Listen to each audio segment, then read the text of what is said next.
Order. If we could all please rise for the Pledge of Allegiance. I pledge allegiance to the flag of the United States of America and to the republic for which it stands, one nation, under God, indivisible, with liberty and justice for all.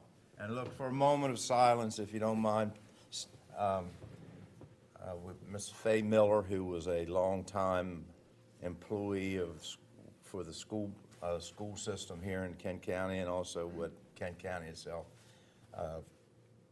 Passed away yesterday or the day before, but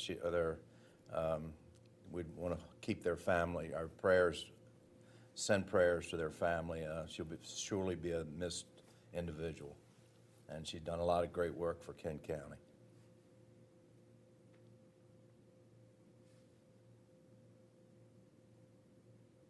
Thank you very much.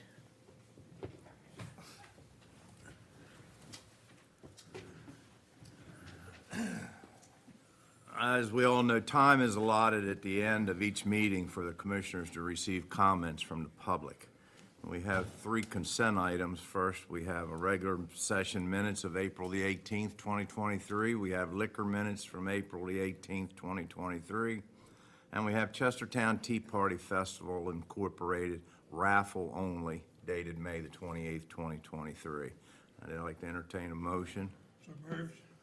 Second. Got a motion and a second. All in favor say aye. Aye. Aye. All opposed? The ayes have it. We have 2 proclamations this morning to read. I'm going to mess this name up, I bet you, but it's Jonathan Vornstrom. I'm sorry? Well, that's good. You want to come up? Outreach and Marketing Association for All Seasons Incorporated with Sexual Assault Awareness Month. Thank you.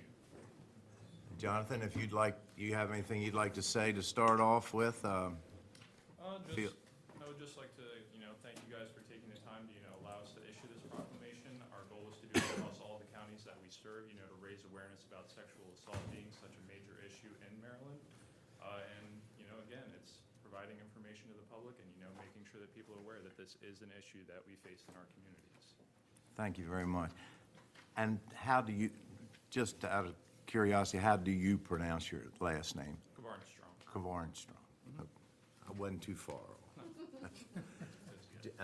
Commissioner Price, I think, is going to read that proclamation for us, and when he gets done, if you'd like to have a picture or something taken, we can do that as well. So, Perfect. And if you guys have any questions as well, I'd be happy to answer them for you. I just want to thank you and your organization for what you do for our victims from time to time, and it's our pleasure to present you with this proclamation.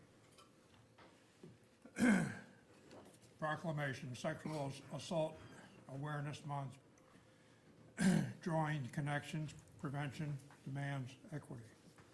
April 2023. Whereas Sexual Assault Awareness Month aims to raise public awareness about sexual violence and help educate the communities about how to prevent it. The 2023 campaign focuses on equity and respect, calling on individuals, communities, organizations, and institutions to change the system to improve equity and respect within the community and understand disparities.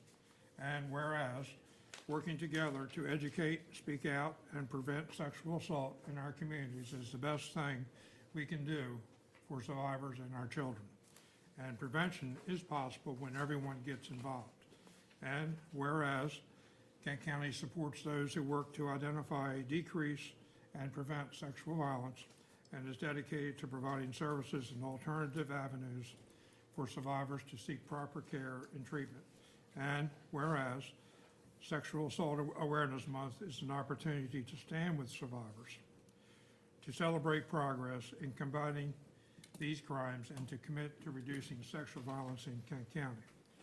Now, therefore, we, the County Commissioners of Kent County, Maryland, do hereby proclaim April 2023 as Sexual Assault Awareness Month in Kent County, and recognize and acknowledge the importance of bringing awareness to our community. Signed, the Kent County Commissioners of Kent County, President Ronald H. Fithian, Albert H. Nickerson, member, John F. Price, member. Congratulations, and again, thank you for what you do. Thank you. And I did just want to add one statistic that I thought everybody should be aware of. It's very shocking. From Maryland Coalition of Sexual Assault is an organization that monitors sexual assaults within Maryland and the state and the nation as a whole. They found that 44% of all women in Maryland experience some form of sexual assault throughout their lifetimes, and 25% of all men additionally have experienced some form of sexual assault throughout their lifetimes as well. So it's a very pervasive issue in our communities, and I thank you all for your support in combating it. Thank you, sir. Thank you. So we'd like to present this to you and maybe get a picture.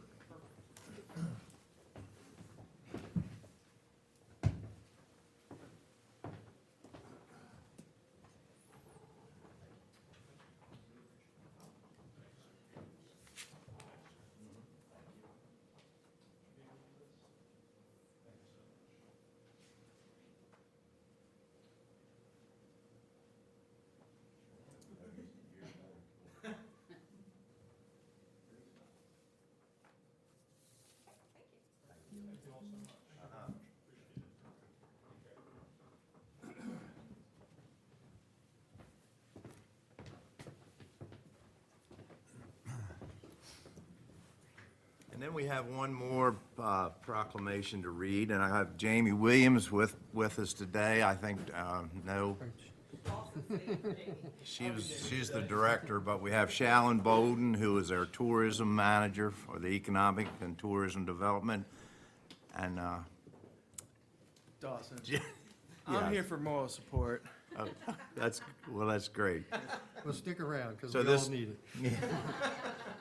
This is National Travel and Tourism Week, May the 7th till May the 13th, and this is a 40th anniversary. So Shallon, did you want to say anything? Yes. National Travel and Tourism Week was established in 1983 to celebrate the U.S. travel community and travel's essential role in stimulating economic growth, cultivating communities, creating quality job opportunities, and inspiring new businesses, which helps to elevate the quality of life for community residents. Very good. Thanks. And Commissioner Nickerson will read the proclamation. This is a proclamation, National Travel and Tourism Week, May 7th through the 13th.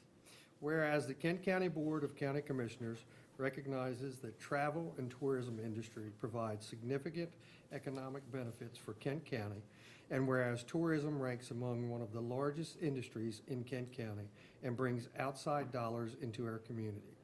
And whereas visitor spending creates a positive economic impact for more than $68 million visitors' expenditures per year.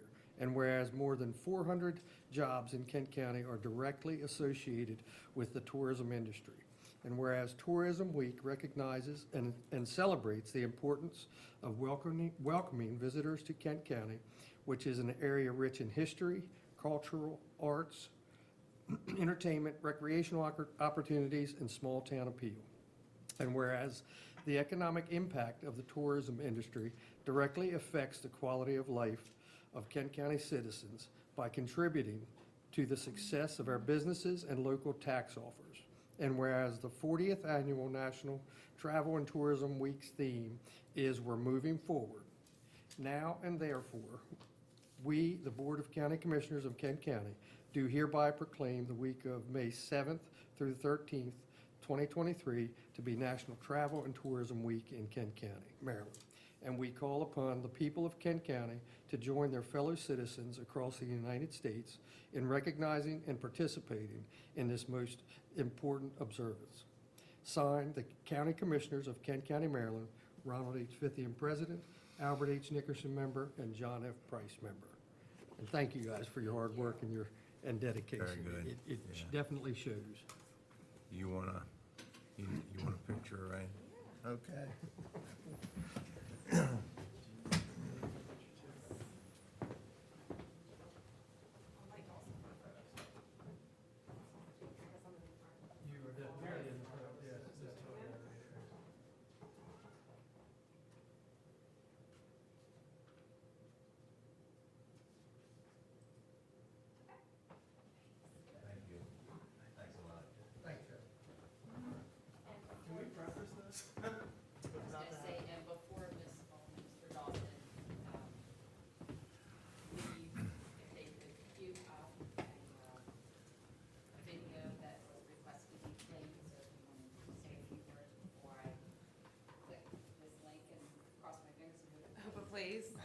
So because we had advertised with WMAR Channel 2 in Baltimore, they offered us a segment on their show Midday Maryland.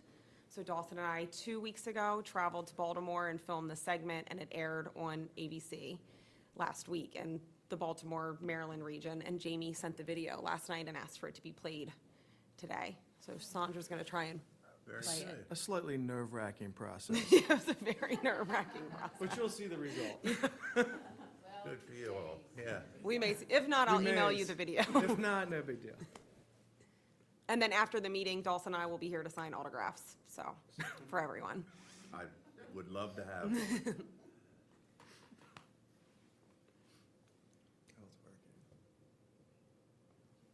It's the volume on the screen, Sandra, on the video, yeah.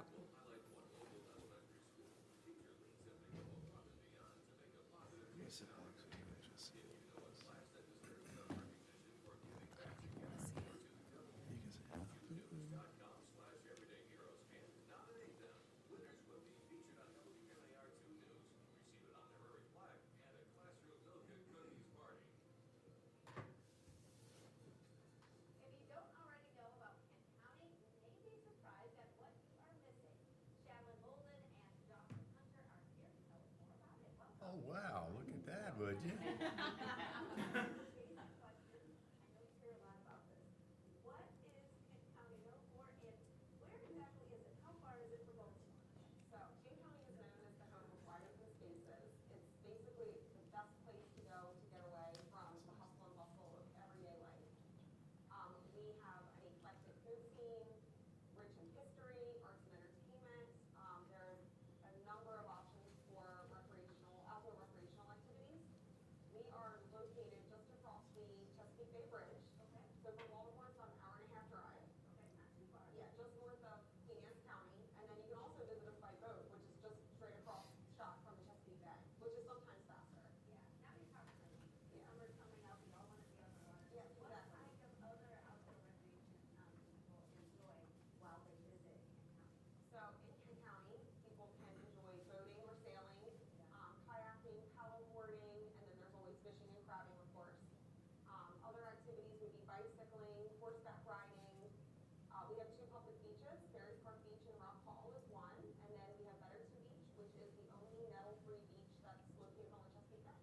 Oh, wow, I look at these pictures. I mean, that's really, really beautiful, all that shoreline. Dawson, tell us about these dining options, because we come out there and we relax, we're playing volleyball, we're gonna wanna eat out. Exactly. So we have waterfront dining in Rock Hall and Pasadena. We have wonderful farm and table restaurants. We also have typical kind of country fare. But we also have breweries, wineries, we have a distillery, and of course, fresh local seafood. You guys are really selling it. I'm ready to go right now. I mean, it sounds like the perfect getaway. And I think living in Maryland, everyone knows that I'm a transplant, but I love Maryland and being on the stroke. There are so many of these places around the state that we have yet to discover. So I love that you guys are here. On top of the fact that we can come at any time, there are some specific times that we want to make sure that we're visiting Kent County, and that is when we have your festival and your other annual events. So tell us about those draws in addition to the everyday draws. Sure. So we have a lot of festivals. We have Dogwood Festival, we have Pirates and Lunches, we have Legacy Day, we have Dickens Christmas, and we also have upcoming, we have Chestertown Ski Park, which is Memorial Day weekend. So it's our first big festival of the season, kicks off summer, and it's family friendly. There's going to be over 100 local vendors, beer and wine tasting, and just local events.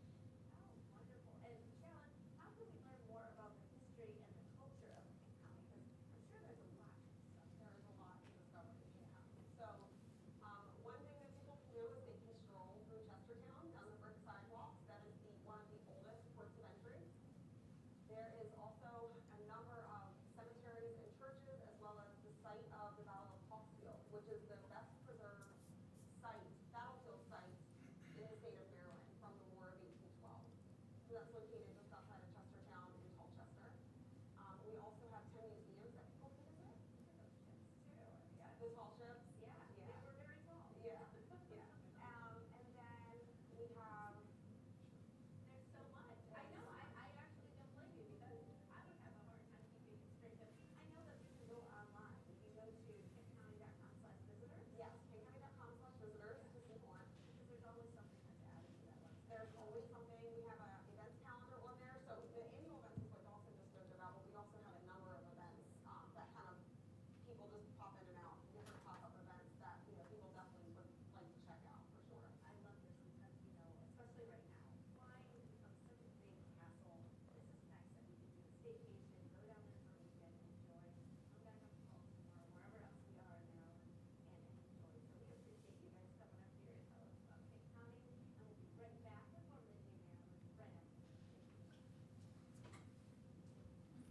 Very nice. Congratulations. That was a great job. And I'll just say, it was nerve-wracking, and also in the sense that in the points where she's looking at pictures, we didn't know what she was looking at. And they didn't tell us that ahead of time, so that was the nerve-wracking kind of, We had no idea where to look. we had no idea where to look, what to say, what to do, anything. So it was a very nerve-wracking 4 minutes, but I thought we did a good job. Yeah, you did. Very Thank you. nice. Very nice. Congratulations, both of you. And thanks again. Go ahead. Okay. We have our county attorney, Thomas Yeager, is going to walk us through a public hearing for a liquor license. Thank you, Mr. President. We actually have multiple public hearings today. We have the public hearing for the regular liquor license. Later on during Inspector Purcell's presentation, she has a multi-event special Class C license, and that would entail a public hearing too. So what I'm going to mention now would be applicable to that. We also have a public hearing for the resolution with respect to the 911 fees. So the procedures are going to be applicable to all, and I can swear in anybody that's going to testify for anything at the same time, so we can just do that in one swoop. With respect to the procedures, it is our desire that everyone who wishes to contribute to this democratic process is given a fair and uninterrupted opportunity to be heard, to ensure equal opportunity for individual input. For the topic under discussion, certain rules must be followed by all persons who are to testify. The rules to govern our hearings are few, but are intended to guide our proceedings. The hope is that each person testifying will be self-governed, thereby contributing to fairness for all.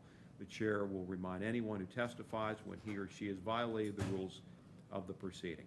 Rule 1, please sign the testimony log if you desire to speak during the hearing. Rule 2, all speakers must identify themselves and use the area designated for purposes of testifying and will use the microphone. Rule 3, each person testifying will have 3 minutes for his or her remarks. Rule 4, the chair will maintain order via voice commands. And Rule 5, stick to the issues at hand. Anyone who is going to testify for the hearing for Waterman's, for the special Class C hearing, or for the hearing on the 911 fees, please stand. If you're just going to make public comment at the end of the meeting, you don't need to do that, but anybody who's going to testify for these hearings, please stand and raise your right hand. Do you solemnly swear under the penalties of perjury that the testimony you're about to give in the matter before us shall be true to the best of your knowledge and belief? Okay, thank you. We first have the hearing for the alcoholic beverage license for Waterman's Crab House, and I will read into the record the notice of the public hearing. Application has been made by members Christopher J. Golder and William T. Irvin, representing Waterman's Hospitality LLC for a Class B beer, wine, and liquor license with extended privilege on the premises known as Waterman's Crab House, 21055 West Sharp Street, Rock Hall, Maryland, 21661, which shall authorize the holder thereof to sell beer, wine, and liquor at retail at the place therein described for on-premises consumption or elsewhere. A hearing on the application will be held in the County Commissioners' Hearing Room, Mark Clayton Mitchell Jr. Government Center, 400 High Street, Chestertown, Maryland, on April 25th, 2023 at 10 a.m., at which time any exceptions to the application will be heard. This is by order of the Board of License Commissioners for Kent County, Saunders and Blackiston Clerk, and this was published in the Kent County News on April 6th and again on April 13th. Would the inspector please come forward, and we'll have the licensees testify right after the inspector. I will advise the board that this location, as you probably already know, has historically been a licensed premises in Kent County. There was an ownership change recently. The establishment has been closed for renovation over the winter. The existing license, to the best of my knowledge, was not surrendered. Is that still the case? But that license was not renewed, so it expires May 1st. So in the event that the current application is granted and the current licensees wish to operate before May 1st, that license is going to need to be surrendered. If they're not going to begin to operate until after May 1st, there's no need to surrender the old license because it's going to be expired anyway. An inspection has been done, and there's no alcohol left on the premises from the prior licensee. Is that correct? That's correct. And if you do approve the license today, this would need to be contingent on Health Department approval. I believe the comptroller's clearance has been obtained, but we're just waiting on the Health Department approval. So this would be a contingent approval if you grant it. And with that, Inspector Parcell, is there anything that you wish to advise the board about this license? No, just that I've been out twice to inspect during the construction phase. They're still under construction. And we just recommend approval contingent upon the issue of the food license. And everything has been reviewed by staff, and everything is in order. Correct. So at this point, unless the commissioners have any questions for the inspector, we would call representative from the licensee or the applicant licensee to come forward. Sir, could you please state your name and address for the record? My name is William Thomas Irvin, 1009 Barley Drive, Wilmington, Delaware, 19807. And what would you like to tell us about your application? It's fabulous. It's going to be fun. It's going to be a great place to, I mean, the thing is, we're so blessed by how many people want to work for us, you know, and it's been there for almost 50 years, and we're able to carry it on for the next 50 years, hopefully. But it's going to be a really special place for Rock Hall and for Kent County. Commissioners have any questions for the applicant? Anybody questions? No, sir. No. Thank you very much. You're welcome. This is a public hearing. Is there anyone in the audience that wishes to speak either for or against this application? Now would be the time to come forward if there's anybody that wishes to speak. Okay. Record reflects that no one has responded. With that, I'll entertain a motion. I'd like to make a motion to approve the Class B beer, wine, and liquor license with extended privileges for Waterman's Hospitality Trading as Waterman's Crab House, contingent upon the issuance of a Health Department food service facility license. Do I have a second? I'll second that. All in favor? Aye. Aye. All opposed? I'm abstaining. And only because he's doing some work for the applicant, and we think it's probably best that he do that. But it certainly doesn't indicate any. Not at all. Any reservations at Not all. at all. So, all in favor? Aye. Aye. All opposed? The ayes have it. Congratulations. Good luck to you. We look forward to you getting open. Thank you very much for the opportunity. Do you Thank have you. And don't blame the contractor. Do you have an idea when you will be operational? Check with our contractor. I'll do that. Hopefully by the 10th or 12th. It sounds like you're pointing fingers. Good for you. Thank you. Thank you. Mr. President, the next public hearing is with respect to Resolution 2023-06. And if I may, I will read the notice into the record for this matter. The County Commissioners of Kent County, Maryland do hereby provide public notice following resolution having been introduced on April 18th, 2023. Will be subject to a public hearing before the County Commissioners on April 25th, 2023 at 10 a.m. And again, this is Resolution 2023-06. The meeting is open to the public no later than noon on Friday, April 21st, 2023. Citizens may call 410-778-4600 to receive further instructions. The purpose of the hearing will be to discuss Resolution 2023-06, raising the charge applied to current telephone bills rendered for Switch Local Exchange Access Service, commercial mobile radio service providers, or other 911 accessible service providers within Kent County from 75 cents to $1.50 per month. This is by order of the County Commissioners of Kent County, Maryland, Saunder and Blackiston Clerk, and this was published in the Kent County News on April 20th, 2023. Mr. Darrell here, you could come forward.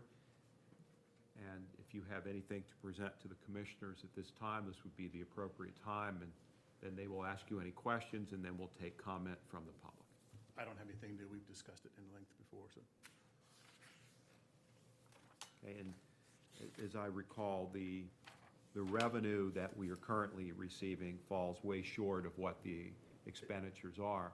And even with this increase, the revenue still will be less than the expenditures for 911. Is that That's correct? sir, yes. Do the commissioners have any questions for Mr. Darrell? I don't. Basically, this is raising it from 75 cents to $1.50. Yes, sir, per line. And that's the county's portion. Correct. The state also charges it 50 cents, I believe. Yes, So on a phone bill, instead of having a 911 charge of $1.25, it would be a 911 charge of, if I do the math correctly, $2. correct. So it would go up 75 cents Yes. on a phone bill. And this is per line. Yes, per line. Per line, per month. Per line, per month. And consistently, the counties in Maryland are pretty much all doing this Yeah, it's been, at different levels. been going on for about 2 years, and a lot of them are doing it this session now. And at this, I guess, open it up for comments if we have any. Correct. Anyone here to testify for or against this resolution? No one signed the testimony law. Okay.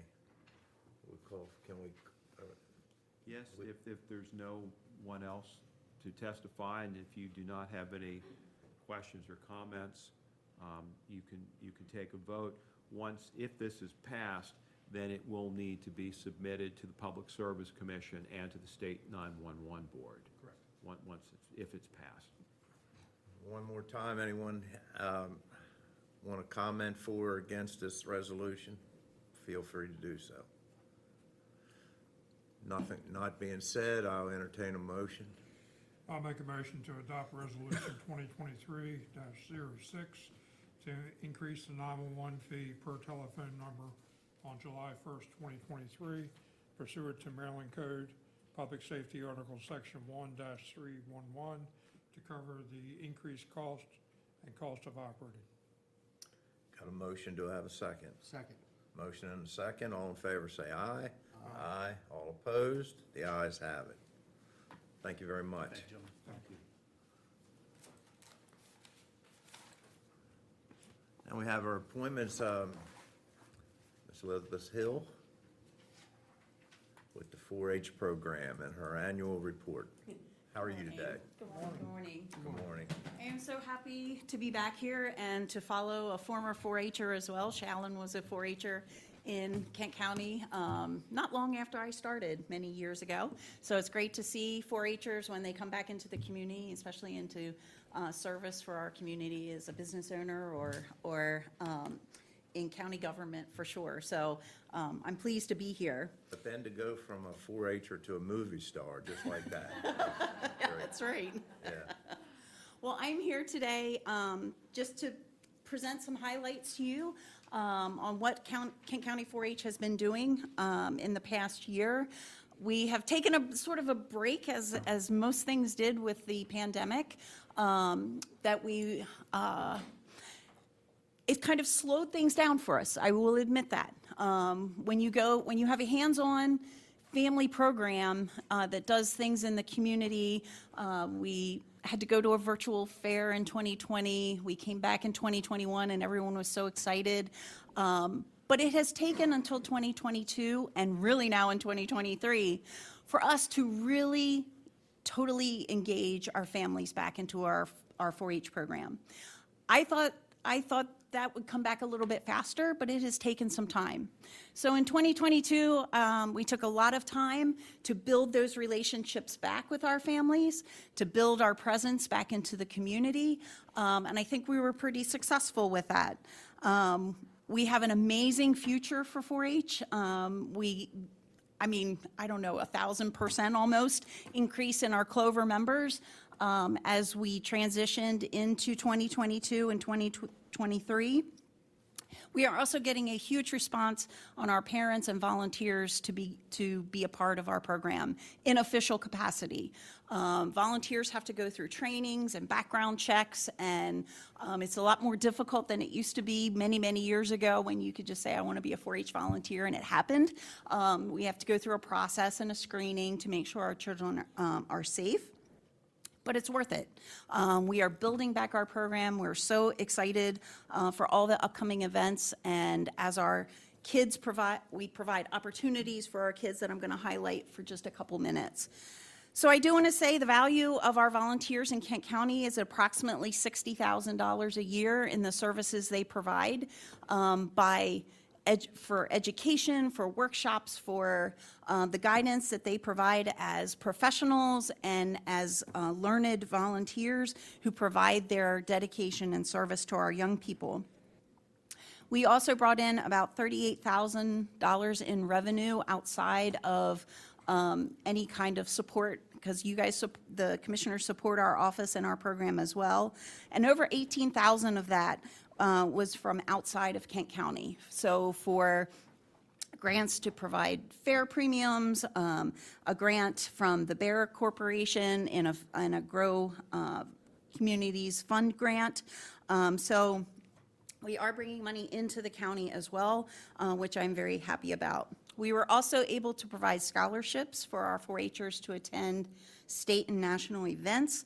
And that's always a goal that we have. That is a huge part of one of my roles as a 4-H educator, I feel, is to do everything I can to provide a young person with an opportunity to go beyond our county. They do a great job here, and we're so proud of them.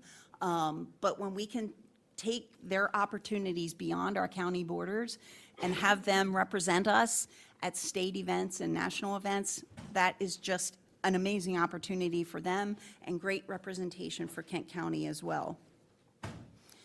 Service is a huge part of what we do. The 2022 Toy Drive is our biggest service project of the year. It's a 2-month project that we have a committee of both parents and youth that operate that service project. We do it in partnership with the Christmas Basket folks. So we provide all the toys that went to 588 children this year. We raised over $7,000 in funding to help purchase items for those children and families. So in the course of our 23 years, we've raised over $41,000. That's just in the monetary part. That doesn't count any of the in-kind donations of toys and gifts that we were able to give to our Kent County families. It stays right here in Kent. Of course, a major part of what we do and who we interact with is our Kent County Ag Center. They are our huge partner in operating the fair and providing a location for many of our 4-H events. We help maintain the Ag Center. It is run by a board of directors, but it is 4-Hers and 4-H families that help maintain that property throughout the year and to operate multiple events there. I think you can see, as you scroll down, you can see some of those events that are highlighted. But I want to say over 115 4-Hers and families and volunteers participated in 5 specifically designated cleanups. That didn't count any of the events down there. And the picture I highlight on the annual report is a mural that was commissioned by the Arts Council for Claire Parker, who is, she was a career 4-Her who was aging out at the end of last year, and she designed, accepted, and painted that mural on the side of the exhibitor bathrooms that are down at the Ag Center. If you drive past on Tallchester Beach Road, you can see this mural from the roadside. It certainly added an amazing addition to the fairgrounds. It is absolutely beautiful and representative of so many features, the farming, the hunting, the characteristics of the county that we are so proud of.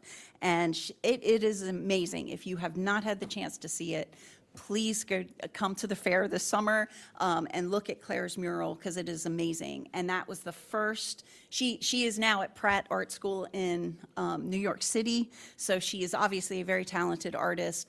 This was the first time she'd done anything like this. And so we are very proud to have an original piece of artwork from Claire as part of our 4-H fairgrounds.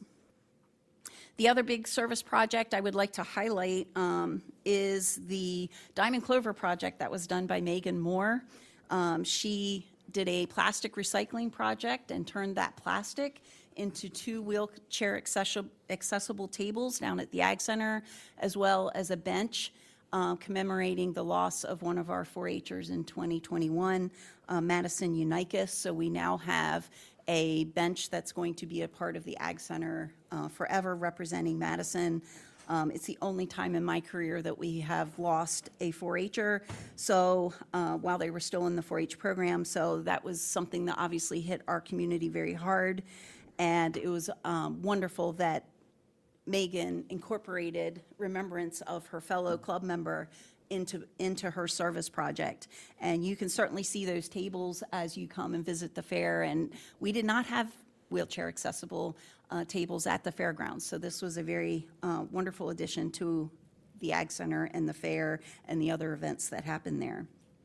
We recognize a family every year, and I'm proud to say that we are recognizing the Orndorff family in 2022. Dean served as a board member for the Ag Center, and Jamie is a club leader, and so they have had a huge impact on our program, and we're very, very thankful for their family. And luckily, their children are small, so they're going to be with us for a long time. They are an amazing family. The last things I just want to highlight are our participation. I mean, I do a lot of teaching, and that's in there as well, but I do want to highlight some of the events that our 4-H'ers have been able to attend. I told you part of my goal is to get them out of Kent County and to build those skills, master the skills that they have. A lot of them are in leadership and in things like shooting sports and archery and Knowledge Bowl. So we're very pleased to have quite a few of our 4-H'ers travel out of the county on state level opportunities, as well as we did have a 4-H'er go to the 4-H Horse Bowl as part of the Maryland 4-H Horse Bowl team to the North American International Livestock Show in Louisville, Kentucky, where they did very, very well. So at this point, I do have copies for people in the audience if they would like to have a copy of our highlights.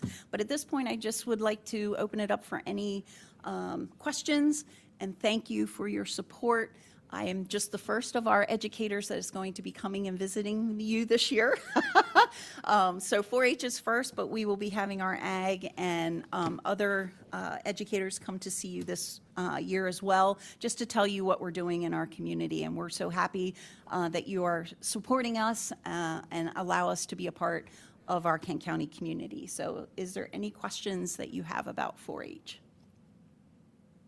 Just to comment, I've worked with you in my previous position lots of times, Yes, and you are doing a wonderful job. thank you. And we're very fortunate to have you running this program. Thank you. I appreciate that. Keep up the good work. Thank you. Certainly the face of the 4-H when we think about that.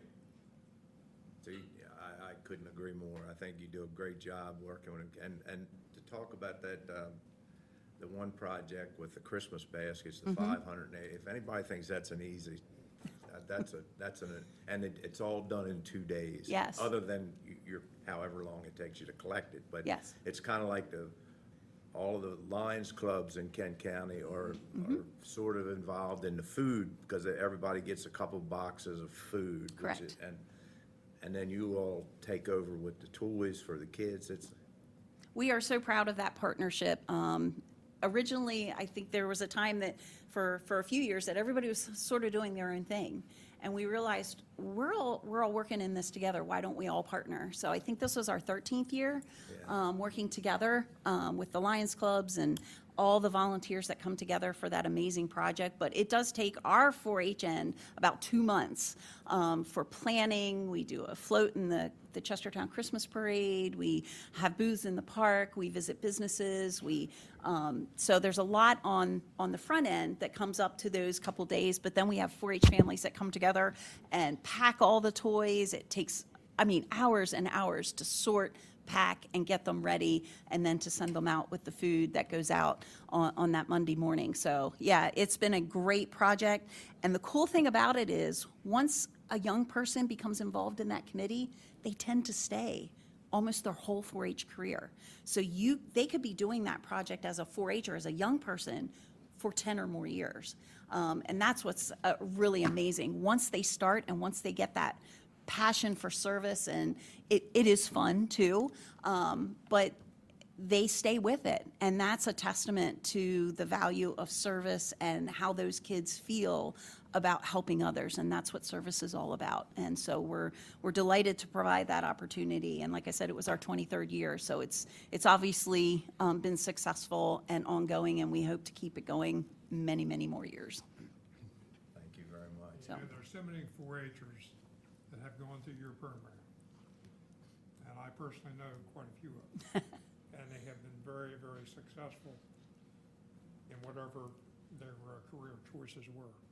Yeah, and I think that's a testament to the program and the ability to build those skills that are going to serve them well as citizens in our community, in college, as they go on to trade schools and business owners and things like that. So I do appreciate you saying that. I thank you. And That one particular deputy that used to work for me. yes. Yes, we have a couple actually that have been in 4-H. So thank you very much. I appreciate your support, and you'll hear from me again. I'll be back in October, I'm sure, for National 4-H Week. But again, please come visit us at the fair. It's a great opportunity to see what our 4-H'ers do. So thank you. Thank you. Thank you.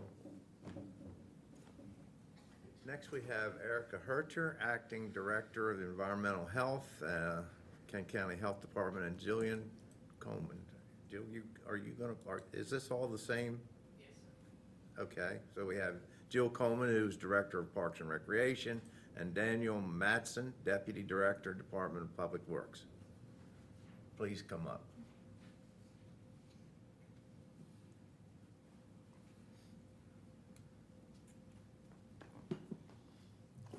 You can pull it, if you want to pull a chair up, by all means. Thank you. All right, we received a request from Erica and the Kent County Health Department to install some monitoring wells in some of our county parks. So they requested to install the monitoring wells at Toll Park, Wharton Park, and Eastville Park. These monitoring wells will be used by Kent County Health Department Environmental Health Program staff to measure the water tables throughout the county. The purpose of the well installation will be to provide water table monitoring locations to aid in the long-term tracking and analysis of water levels in Kent County. Recommendation from Earth Data Incorporated, which is the company that's installing the wells, or for the wells to be installed in various soil types present across the county, and the wells are recommended to be installed in county-controlled properties such as parks, schools, or other public places. The wells will be a lock protective steel casing to minimize damage and tampering of the wells. Kent County is currently the only local county that does not have monitoring wells. Over the years, Kent County has used the data from neighboring Queen Anne's County. The Kent County Health Department would absorb the cost of installation of the wells, and there will be no cost to the county. And these wells are just for your purposes. I mean, you're not allowed to drink from these. They're not potable, no potable water or anything because the deepest well is approximately going to be 30 feet. Yeah. Monitoring the water table helps us determine when wet season soil testing can begin and end. And obviously we have different soils than Queen Anne's County does. And we've talked with Cecil County Health Department as well in terms of trying to use their water tables, which has been what historically has been happening. By installing our monitoring wells, we can easily gather data and make the determination of when wet season soil testing can begin and when it ends. Okay, any questions? So the health department will be the people who monitor the Yes. wells? Yes. And they're in locations where we would not be required to, have other staff members from the county assist us. They're just in a good location, but kind of out of the way of the parks. And if one of these wells requires some maintenance, is that going to be the The health response? department. The Yeah, health department's going to take care of that. Okay. With that, I'm assuming that we have to give approval, so I entertain a motion. I'll make a motion to approve the request from the Kent County Health Department to install monitoring wells at Toll Park, Wharton Park, and Eastville Park. And I guess where these wells are gonna be, that was on motion, but I do have another question. Where these wells are gonna be placed won't interfere with any of the recreational No, sir. activities. And I will note that there is a fourth monitoring well, but that will be placed in the Millington Wildlife Management area. And we're working with the federal agency to get the approval. Any other questions? I have a motion. Do I have a second? Second. Got a motion and a second. All in favor, say aye. Aye. All opposed? The ayes have it. Thank you very much. Thank you. Thank you. Daniel, did you have anything to say? You're just keeping them company? The three of us Escorting went them. out to each park and looked at various locations that are within the soil types needed, determine the best location to make sure there's good functioning of the park recreational facilities and the grounds maintenance crews. So we took these out of the way to make sure they're meeting the whole structure. Very good. Thank you all. Thank you.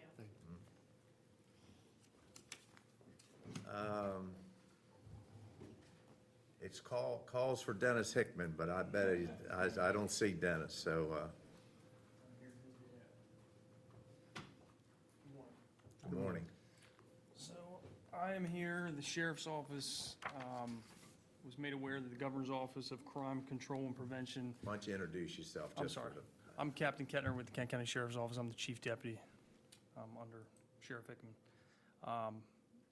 The sheriff's office was made aware that the Governor's Office of Crime Control and Prevention had a white paper submission, which is like a surplus for the FY23 Burn Justice Assistance Grant. So we took advantage and submitted a request to cover 9 aging Toughbook laptop computers that the sheriff's office uses within their patrol vehicles. We put in that submission and it was granted.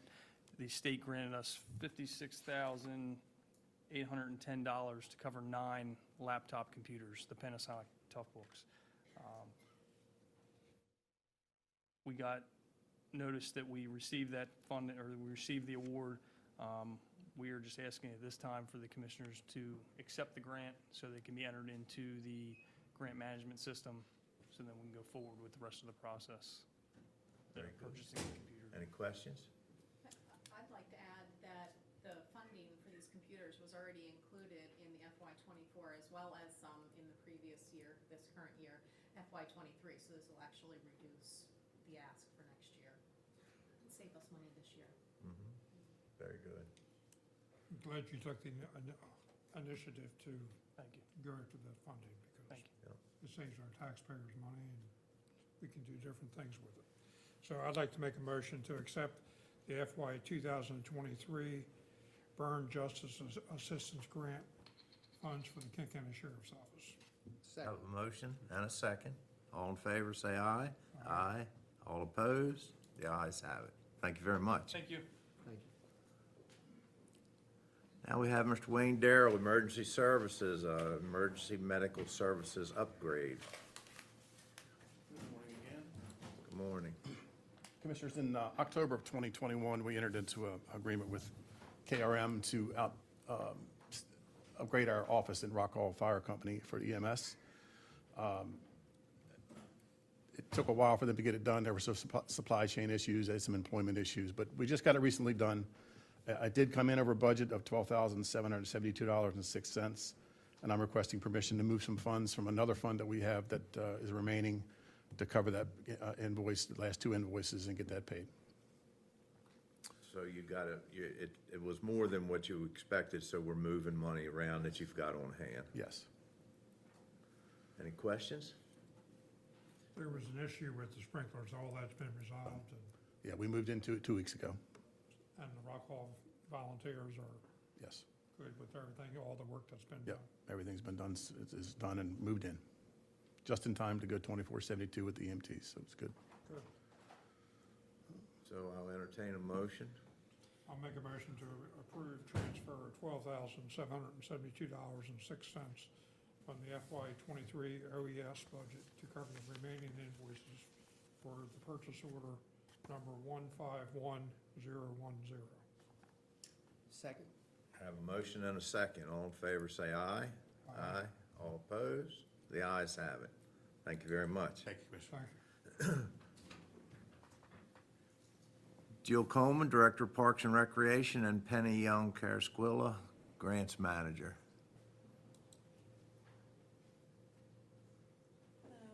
Good morning. Good morning.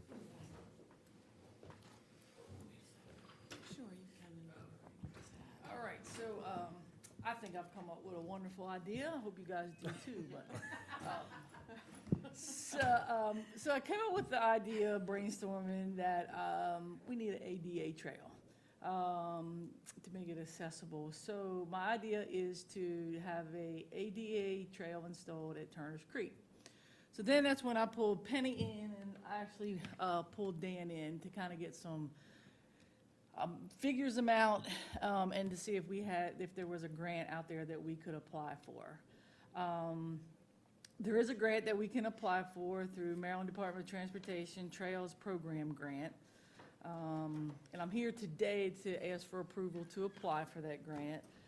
However, with applying for that grant, we have to match it by 20%, which will bring about $29,000 that we have to match. However, with the grants, you can have in-kind matches. So we can use like staff time, some volunteer time. My idea or thought was maybe we contact the Boys Scouts, see if they would like to take on the project of maybe clearing the area out. And we can use that as like in-kind. We can also use benches donated. Equipment as well, right? Yes. So it wouldn't be all Some work. monetary. It wouldn't be entirely a monetary contribution. It would be in-kind services. Correct. That would. Correct. That's what our goal is. That's what our goal is, right? And this is going to take place at Turner's Creek? In the wooded area, or, I mean, So our thought process was it's on the Overlook Trail. So it's the shortest trail, but it has the most beautiful view as far as I'm concerned at Turner's Creek. And it's up there by Kent Museum, that trail. so what do you're just, at this point in time, we don't know how much, I mean, we know what the maximum amount would be. Correct. But you want to just looking for permission to apply for it, and then we'll use as much in-kind services as possible to lower that cost as much as possible. Correct, yes, sir. When we apply, we have to specify the amounts of in-kind we expect. So it can be a pretty solid plan that we would submit. And because there is an in-kind and/or cash match requirement, they're requesting approval to move forward with the application prior to actually submitting it. Could service learning hours for the public school system? Absolutely. Okay. Any other questions? Then I'll entertain a motion. I'll make a motion to approve the submission of an application to the Maryland Department of Transportation Recreational Trails Program for the transformation of the Overlook Trail at the Turner's Creek to an ADA accessible trail with signage, benches, and other features. Second. Got a motion and a second. All in favor, say aye. Aye. All opposed? The ayes have it. Thank you very much. Thank you. Good luck to you with your Thank you. grant. Good luck. Great idea, Joe. Next, we have our Human Resources Director, Mr. Jim Miller, who's the Director of Human Resource Department, and we're here to talk about the renovation of Human Resources Office Suite, it says. I don't know whether I would go so far as to call it a suite, but I was being polite referring to it as a suite, but the long story short is shortly after I came on board, actually very quickly, it became clear to me that the office it just isn't functional. There's no privacy. There's no confidentiality. Any employee who comes in to talk to any member of the team, everyone else can hear what's going on. There's just no way to maintain the privacy that the employees are entitled to. And beyond that, the staff itself is operating in simply in a disrepaired operation. For example, one of the folks upstairs has to keep one of his desk drawers out to maintain the tabletop. If he closes the drawer, the entire tabletop will fall over. It's kind of scary when you see it. We have one room where we have a copier and a fingerprint machine that's really being underutilized. So as we talked to the consultant, the vendor, we came up with the idea of repurposing that room for a small conference room in HR. So when there was a need for a private conversation, we could always have access to that. Consequently, we went through a couple of iterations on what the design of the room could look like to give the 3 staff members, and part of this is because we added, I appreciate that you all added a 3rd person to the team, but it did squeeze everybody in. But the design that you have in the pictures that were included here shows you how we can make the best use of the space that we have. At least I hope you're seeing, yeah. And afford some privacy for the staff, certainly privacy for the employees who come to visit us. And we have lots of foot traffic, lots of employees coming with things that they want to discuss that shouldn't just be open discussion inside the outside of the office area. The request that I made under advice of the vendor, I made some allowances for some overages because of issues with supply chain or cost of materials. Further, I took a look at our current FY23 budget, and I looked at our budget, I looked at our actual, and I projected our year-to-date actual, and I think I can absorb this entire expense inside the FY23 budget. Independently, now you're talking. Now you got my attention now. I should have led with that when I get, hey, listen, it's not going to cost you any money, just say yes and I'll move on. I'm going to learn the right way to do this one of these days. I also, Pat Merritt also took a separate look, an independent look at my budget and came to the same conclusion that we can absorb this. So with that, if there's questions.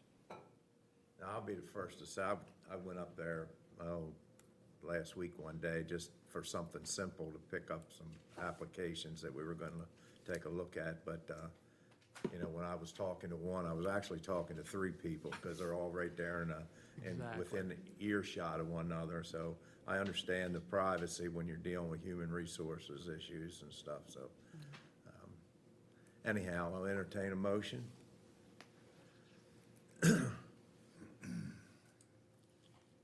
I'll make a motion that the renovation of Human Resources Office Suite be approved at a cost not to exceed $40,000 from within the existing budget.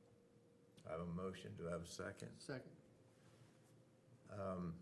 Before we call for a vote, this is a picture pretty much representing what the outcome, what the Yes, sir. the end result would be, plus the conference room is going to be turned into, the Copier room. The copier room is going to be turned into a conference room. Yeah, and we have some furniture that we think we can repurpose, but we do have a lot of cleaning out to do. There's file cabinets that are full of things that certainly by now can be shredded or at least removed elsewhere.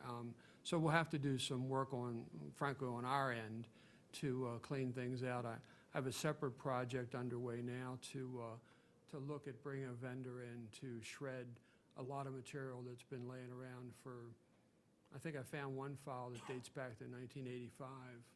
It's just sitting on a shelf. Nobody there knew what it was about anyway. So we're going to do some of that, and then there's a project further downstream to create a human resources information system, which you've all heard a little bit about for the FY24 budget. That will include creating electronic personnel files. And once we do that, the paper personnel files that we have that take up about 6 cabinets will also be able to be shredded and eliminate the need for those cabinets. So this spreads out from now to, several months from now to get it all done. But in the end, we're going to have, a good office space. We're going to have good automation in the space, and that's what we're working towards. So when it comes to the shredding, Yes, sir. I heard you say that you're going to maybe reach out to a vendor that will actually handle that for you. Yeah, I've spoken to 2 vendors already. One that I was familiar with from the past who does both commercial offices and actually does medical, and that's how I knew of them. They'll actually come on site, park their truck on our lot. They'll come, they'll take all of our material, take it to their truck, and the shredder is right inside the truck. And we can actually see what's being done, so there's no risk that any of our confidential material just somehow or another goes from the office and gets put in a cart and gets sent away.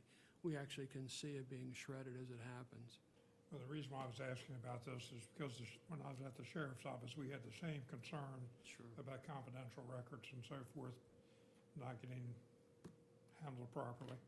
And working with Marty Holden when Marty was there at a mic shop, there was a way that we just filled the brown bags up because you've got to go through them and decide what needs to be, gotten rid of anyhow. And they would come get those, and you could accompany them to the facility that the county has. Yeah. Have it shredded if you chose to do it that way. Yeah, when I looked into that, it sounded like, simply because it was a one-man show at that point, that his capacity to get rid of everything that we would need.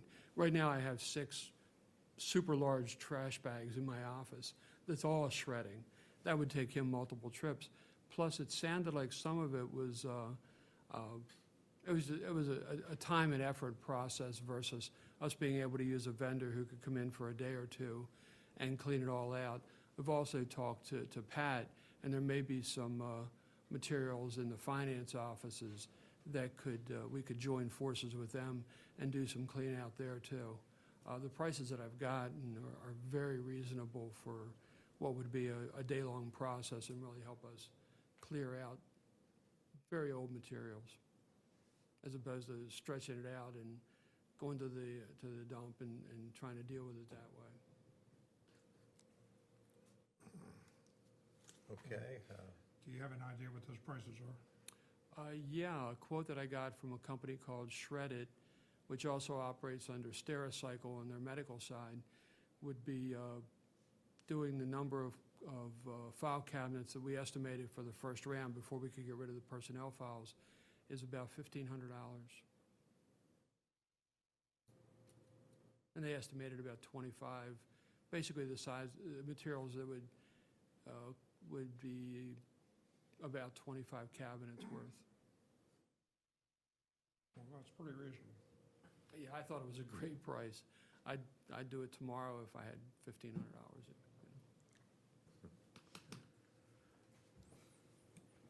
All right, so, So this would be part, I'm sorry, Oh, this go would be ahead. part of this 40,000 that you're asking for is? No, the shredding wasn't part of This that. is 'cause not we part, had- okay. I still wanted to see one more quote on that before I came forward and said, I really am ready to do this, and here's what I have in front of me.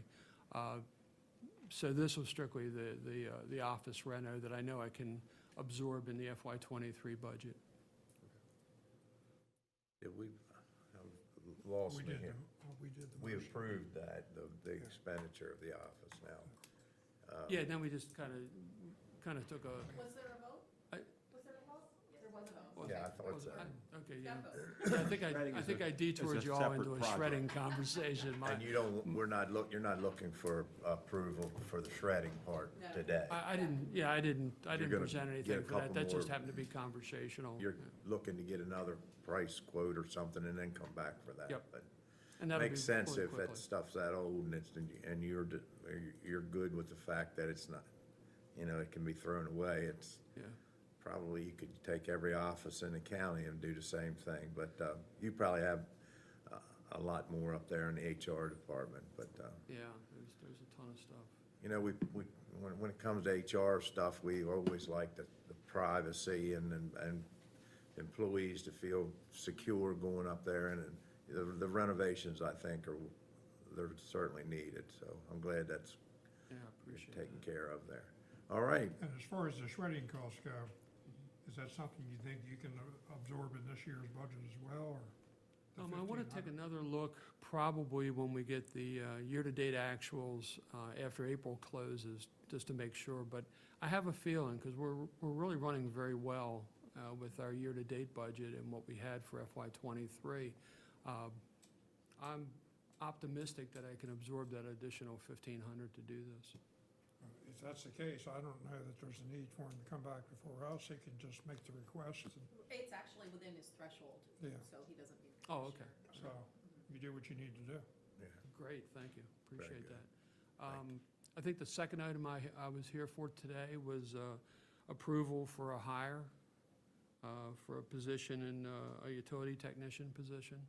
I think you have all the materials in front of you. Position was open for quite some time, I think 21 weeks from the notes. Jen White was coordinating the recruiting on and the interviewing on it. Everybody was confident with the candidate. Pretty straightforward item. well, there's only the only one person applied for it. This was, my recollection is this is an individual who had been looked at previously and then came back as a second candidate for a different position, and was already acceptable to the department, and so they were ready to move. I haven't heard that. If there's no questions on anybody, I would like to make a motion to approve the recommended candidate for a conditional employment offer, and I'm assuming that's the drug testing. Absolutely, yeah. I have a motion, do I have a second? Second. Motion and a second, all in favor say aye. Aye. All opposed? The ayes have it. Jim, thank you very much. Thank you, gentlemen, appreciate it. Miss Bonnie Pearsall with Kent Alcohol and Tobacco, she's our Kent Alcohol and Tobacco Enforcement Officer.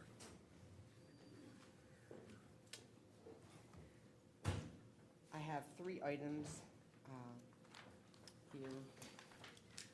The first one is a renewal application for Fat Daddy's. We recommend that it be approved. He's met all the basic requirements for the application, so we just ask if he could be approved. I'll make a motion to approve the renewal application as presented. Second. Got a motion and a second, all in favor say aye. Aye. All opposed? The ayes have it. Thank you. The second item I have is the 21 or None tobacco campaign. I went back out with a AUP, which is an authorized underage purchaser. We did rechecks on 4 places that failed the first time. 3 of the places passed, 1 failed a second time. A citation was issued to this establishment for the second time. And I've been talking with the clerks and business owners and managers the importance of checking for underage purchases. So that's where we are with the compliance checks and rechecks for the 21 campaign. And the third, I think that's it. Class C is Class the C, third. for better. Yeah, and I was just gonna make a comment on that, which I think I put in the comment section in workflow, is that I would suggest we get a list of the events. That way, we have a way to monitor for compliance. Some of the applicants in the past, when they submitted their application, they gave us the list of the events. I didn't see one for this. It's not required as part of our application, but I think it's a good practice that we get such a list. That way, we can effectively monitor. Yes, I asked for a list, I just have not received it yet. Also, I'm in the process of getting them to sign off on the education form so they know what the requirements are of having a Class C Great. special events license. And this would require a public hearing, the special Class C, which can be very brief. Yeah, Just I like it mean, was- Just we like if it mentioned, was a yes. one-day license, yeah. Yes, just for the event. But you're ready to move forward with this today, right? I For mean, the special Class C? Yes. Yes. So if this is and this allows, under what they're requesting, this was something new a year or two ago where agencies like your volunteer fire companies, instead of coming in here every time they have an event, they can come in here and apply for one approval for 12 events. Correct, instead of coming in and Excuse me. applying. Or 24. And this one was for 12. For this For one was 12, for 12? yes. Okay, so and all we're gonna do now, we can still approve it, but then you'll get a list of those events, so we'll know. Yes, I've what's requested going a on. list for the events that they have. Very good. Then I'll entertain a motion. Well, no, you gotta see if there's Oh, anybody. I'm sorry. Because you have to Yeah. have a public hearing, so you wanna see if there's anybody that wishes to speak for or against it. Seeing that there is none, I'll entertain a motion. I'll make a motion to approve the special Class C multiple event, which means 12 liquor license applications for 12, or for, I'm sorry, for Betterton. One application for 12 One events. application for 12 licenses for Betterton Volunteer Fire Company. Second? Motion and a second, all in favor say aye. Aye. All opposed, the ayes have it. Thank you again. Thank you. Bonnie, before you go, I Yes. just have a question about the tobacco enforcement. Okay, That was a civil citation that was issued, that's correct. and now to go to the district court. That's correct. This was the second civil citation that was issued to this establishment within So- 24 months. We don't really have any governing responsibility other than compliance checks. And it's really driven by the health department. Correct. I mean, I'm we're doing the yes. enforcement for the health department, That but is it's their rules and regulations. So when this does go to court, will you let us know what the finding was and how the court chose to handle it? Yes, I will. Appreciate that. Very good. So in the previous campaign and in this campaign, when you have multiple violations within a 24-month period, we'll come back to you and ask you if you would like us to proceed with a referral to the Alcohol Tobacco Commission.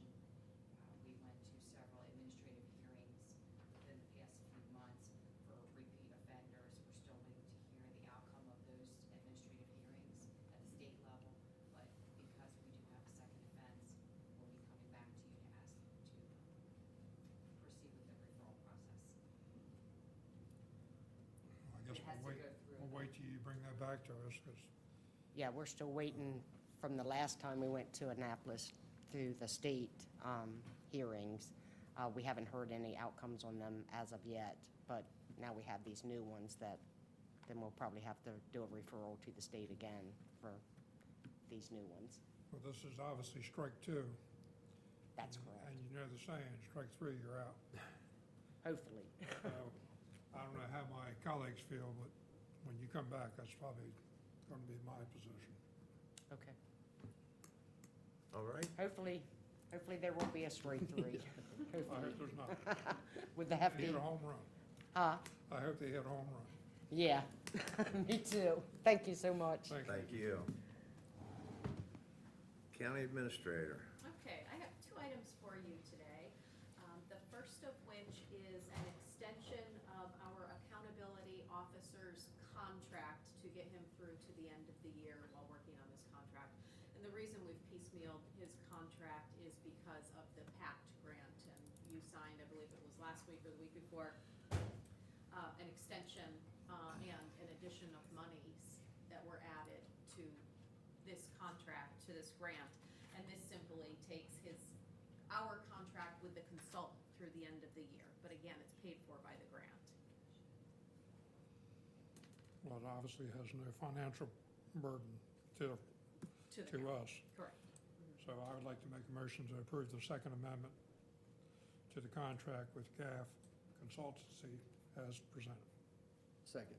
Got a motion and a second. All in favor, say aye. Aye. All opposed? The ayes have it. Okay, and the second item under me is the reason why I am going ahead of the Public Works Director. We're a little out of order from our typical agenda. And the reason for this is because depending on how the outcome of this conversation, it may affect some of the items that Mike will be discussing with you in a few moments. So as you know, at the April 19th Chesapeake budget meeting, it was discussed, it was a regional meeting, and it was discussed the potential option of having a multi-county detention center. And also, as you know, we have been in the middle of a design for rehab of our current detention center and a design for a new public safety building for the sheriff's office, 911, and EMS. If we're going to continue the dialogue for a regional detention center, you might want to consider putting the other project on hold until we get a little bit further along in the process. Otherwise, you're going to have two projects running concurrently that are both costing the county money, could potentially cost the county money, until we know which path we're going to use going forward. But in addition, on April 19th, it was discussed that there be a steering committee formed of the counties that may be interested in joining this regional detention center initiative. And what was discussed was adding a commissioner from each of the participating counties to this steering committee so that the continuation of exploration could happen regarding the feasibility of joining forces on this project. So what I'm requesting of you this morning is, number one, to identify a commissioner to serve on the steering committee, assuming we're still interested in exploring that option. And then also guidance on how to handle our current process on Vickers Drive, because we are getting pretty close to releasing bid documentation for construction manager. Yeah, So if I could jump in, I've been working with bond counsel on that, and so to do what he needs to do, he has to have a timetable, and we just confirmed the timetable that we had. So if we're going to put a pause on this, I'll need to get a hold of bond counsel and let him know that that whole timetable is off, and for him to put things on hold right now. And hopefully we won't be putting it on hold for a great length of time. It's just, I think, until a couple of these meetings take place and everybody gets an idea of whether this regional issue is good or bad and how it would affect us locally here. We don't want to see it put off for too long a period, and I don't think that's what we're looking for. But as far as the commissioner, I don't like to put any more work on anybody, but John, I think you ought to serve on that if you, you've been involved in these discussions and stuff, and it probably calls for a meeting or two. Well, I was at the April 19th meeting at Chesapeake College when this was discussed with the counties that have an interest. I don't mind serving as the commissioner representation for this. I do have some ideas that I'd like to share here this morning, because I'm not totally sold that we need to kick this can down the road a little further. And I'd like to explain why I feel the way I feel about it. Sure. As part of the discussion on April 19th, and this was actually Commissioner Fithian's idea, there was a conversation. You know that's got to be a good idea. Well, That's the case. that's what maybe starts to think. You have a lot of wisdom, a No, lot of experience. you're making fun of me now. You go ahead. I think he just called you old. Yeah, that's for sure. The U.S. Marshal's Office contracts with local detention centers statewide. and they pay a certain fee per inmate for the local detention centers to house those inmates while they await trial or whatever the case may be. And it's fairly reasonable. It sounds like a lot. I don't know the exact number, but I think it's around $100 a day. You know, I look at the current population of our Kent County Detention Center, but I'm also keeping in the back of my mind that this, because things have a tendency to go full circle at some point, we may be, our population right now is around 21 to 30 inmates. And some of those are being brought in here from other jurisdictions to try to keep the meal costs down, which is a good plan currently. But that overall budget's like $4.4 million. And I'm just thinking that when we engage in this conversation of the Tri-County aspect of sharing our detention center efforts, it might be time to say, hey, what about a contract where you take our inmates and we pay you a certain dollar amount to actually take care of our inmates? It doesn't mean that the current detention center is going to have to be closed, because that's not going to work anyhow, regardless whether we go Tri-County or not. You're still going to need some place to hold inmates, you know, to be transported to court, to be housed while they're waiting to see a district court commissioner, or, you know, and I don't think Queen Anne's is going to want to run the pretrial program that we currently have in place. For the public's benefit, we have about 21 inmates, or the last report I saw, 21 actual inmates that are actually incarcerated. 18 additional inmates are on home detention, meaning either waiting trial or they're serving out their sentence with a home detention bracelet on, which isn't costing the county anything other than running the program. So we're still going to have some type of holding facility. We're still going to have probably a central booking, because that's what it's going to be needed. That's going to be some of the logistics. But I don't know that we need to have a 60 or 70 person detention center. Some people want to call it a prison. It's not a prison. It's a detention center. And yes, it can be renovated, but we also have several other county agencies that we're paying rent for. One, the election office, the family support center, and there's probably some others.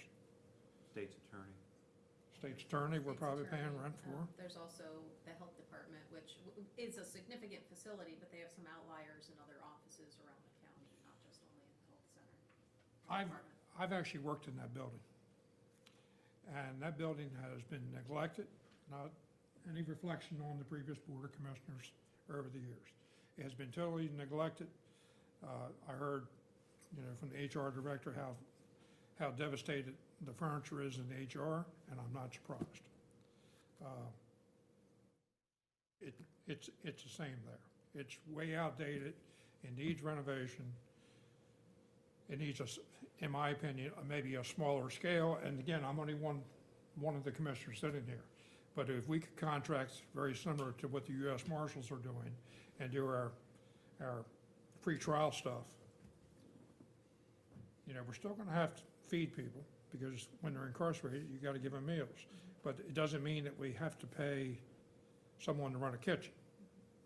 You could bring meals in and have someone that are approved by the state. That could also be a subcontract, some sort of contracted item from a regional detention center is X amount of meals provided and they're transported back. There's no doubt in my mind that we could, right now it's costing us $4.4 million. We have more, and nothing against the detention center employees, but we have more employees than we have inmates. That doesn't make sense. It just does not make sense. And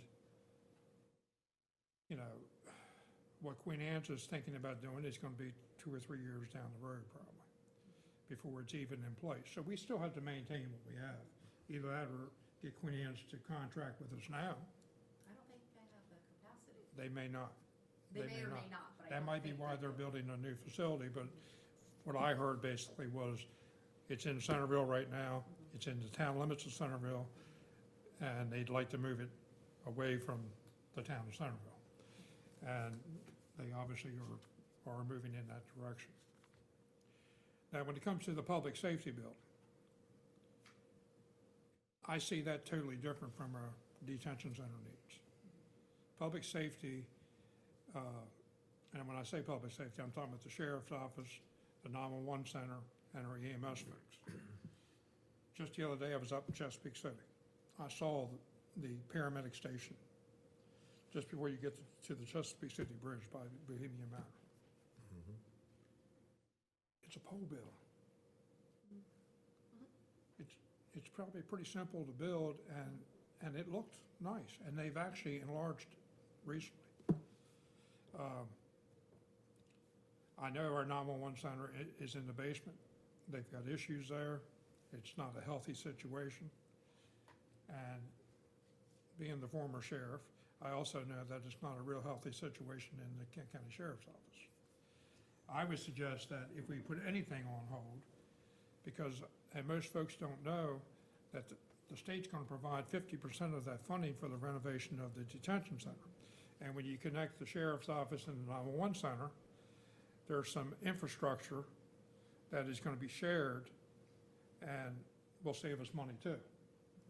I would suggest, just a suggestion, that we continue with the plan for the public safety building and the 911 center, and that we pause for a minute on the renovation of the detention center Until these meetings. until we know what Queen Anne's is gonna offer us. If it works the way I just presented it, where we can just contract with them to take care of our inmates, I truly believe we can save $2 million. And might not be able to. But I wanted to bring it up, talk about it. I've seen this can kicked down the road too long. We've got a serious issue there, regardless of what people think. It's an important function that both the sheriff's office and our 911 center perform, as well as our EMS folks, and the detention center. But pausing it, I don't believe is the right way to go currently, at least with the public safety part of it. That's definitely an option. I came here in 1994 for my first time here, and I wasn't in office too long, and they took us for a tour around all the facilities back then. And the one thing that stuck in my mind when we left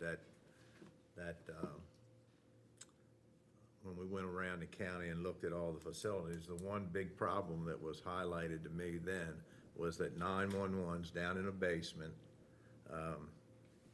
with $1 million worth of equipment in front of them, and sewer lines going over top the ceiling, which if they ever had a break, and they said, we gotta move this out of the basement and get it somewhere where it's safer for the equipment and everybody involved. So, it's been an ongoing problem that's been talked about. That's probably 28 years ago or so, or something, maybe longer than that, I don't know, but it's something that, the sheriff is right about one thing, the can's been kicked down the road for a long time, so I don't disagree with what he said, really. You know, But what's really gonna drive this thing is some of the numbers and some of what you'll learn at these next few meetings. But and when I said put something on pause, I was talking about maybe for a month or two, but we don't need to. I mean, I just think that you'll learn a lot at these meetings and maybe give us further advice on which direction to go. And you've pointed out 2 or 3 of them, but no, I think we need to get that 911 out of that basement. We need to have a new facility The somewhere. county's architect has basically approached this as 2 separate projects. They happen to be co-located on the same property. It is possible to pause one and not the other. See, I'm thinking too, and I forgot to mention this, that when you have a central booking or a booking area where you have to hold these inmates in the middle of the night, you could also talk with the district court folks and say, hey, okay, we want to put a district court commissioner there, which is going to free up space at the courthouse now, and you can also charge them rent for that space that they're going to be using. I think Caroline County already does that for one of the counties. But I mean, there's, we do have other county agencies that we can eliminate rental cost. And I don't know what the rental costs are, but it doesn't seem to make a whole lot of sense to me that if you have space, then we shouldn't be paying rent. Especially down the road if this were to work out this way. But I really like your idea that you brought up about kind of what the U.S. Marshals do. Kent County would pay a certain dollar a figure, and we don't have to worry about medical, we don't have to worry about any of that, which is a huge savings. Well, first, I'd just like to say thank you, Sheriff, for committing to being the commissioner. Just one more thing. Well, I know it's just one more thing, and trust me, I realize it's one more thing, But and it's you're an already doing a important lot. topic. Well, it's important, and I think also that's think that something you're best suited for that position. I really do. And as far as the pause button, I've been thinking about this a lot this week, and I agree that, that there are two different entities out there, in my opinion. And if we could, maybe move forward with one, or maybe pause it for a month, or whatever you guys think is best. But as far as the detention center, and in full disclosure, I did not go to the meeting at Chesapeake College, but I've been in some conversations with some other folks. I wasn't there that night. But I like the idea of doing something tri-county, quad county, whatever it is that we come up with the detention center. And mainly just as a function of hopefully saving the county money. I mean, and it's a great idea to possibly utilize that space for some other county entities. So I guess I can make one motion here.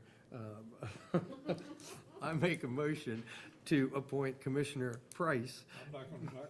to the Go ahead, I'm gonna Regional second it. Detention Center Steering Committee. And I'll second it.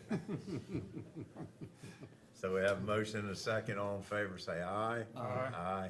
All opposed? The ayes have it. Very good. So on this one, like I said, I just think that, whether we pause the whole thing or just one facet, I mean, I just think, but, and I guess that's logistically, if you can cut them in Yeah, half. I had a question for Shelley as far as, because that's going to change the price tag, and that would affect the funding and the bond issuance and all that. So and maybe we could talk offline after the meeting about how we want to attack that with respect to the funding and the bond council and everything. I think Mike might have some ideas there, so I'll defer, but I know bond council's going to have some questions for me. And I'd like to know, if we pause it, does that cost us more money, or does it save us money? And or- if, maybe there's not a reason to pause it. If we can, I would definitely recommend pausing the bid documents from being released for the current detention center. oh, that part I agree with. Right, I'm talking exactly. about the new facility, with the 911, the police, and, So if we're not running the projects concurrently, there will be, we're back to, I guess it was option one that was presented a couple of weeks versus option two, because we don't have two concurrent projects, Scenario one. Right, scenario one, scenario two. But that's going to be minimal compared to, the alternative. Well, you've got, you have costs for the two, and I say what Commissioner Price said, the fact that we've got that other building, that other facility on new ground is an advantage to take care of the 911 and the sheriff's office and things like that. So I think it would be good to proceed with that. If you remember, we talked about the two scenarios. One of the big issues of trying to go with scenario two, the combined one, is because of inflation of cost.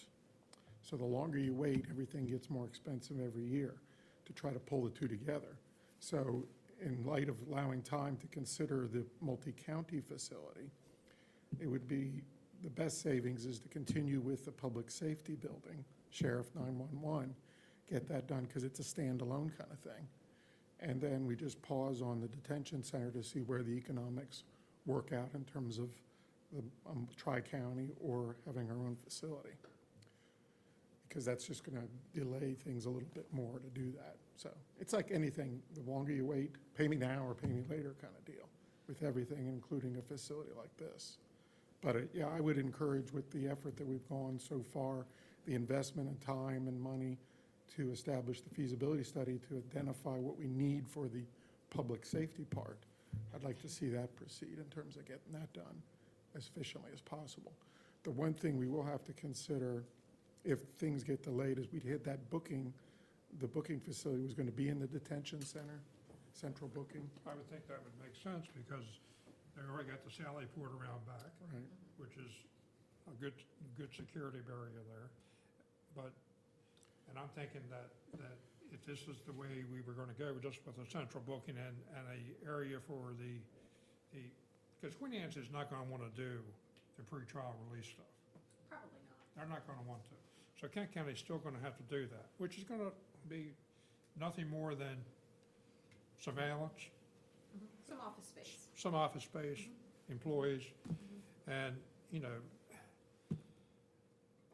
I think that you still need to probably have a central booking there when I think about years down the road, when we're all not probably even here anymore, that there needs to be enough cell space there and area to handle it.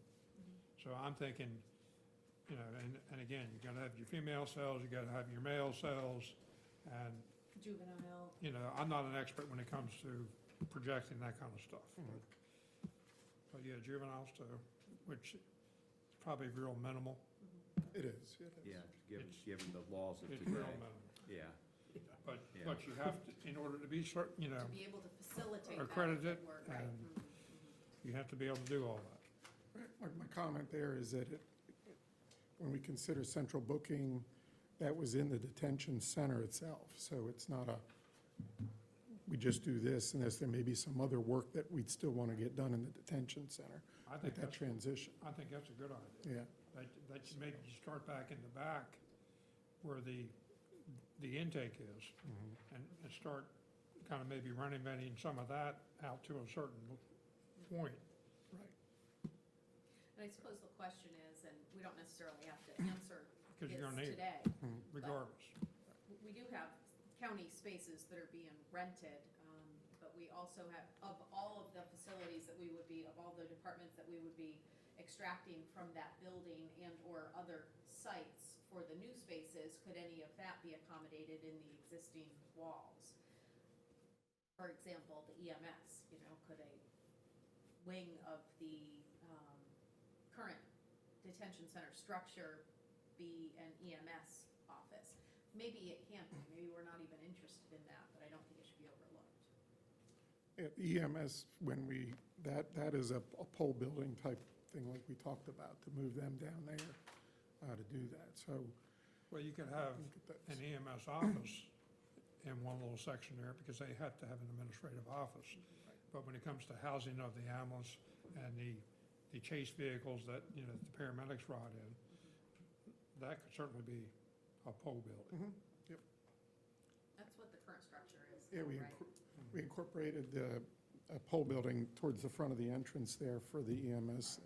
And then we take advantage of the administrative offices in the public safety building for them. So I'd they- really like to know what the county's paying for the Board of Elections, what the county's paying for the state's attorney's office, what the county's paying for Kent Family Center, and any other county organizations that Yeah, we have all those leases. Some of them are longer-term leases, though, too.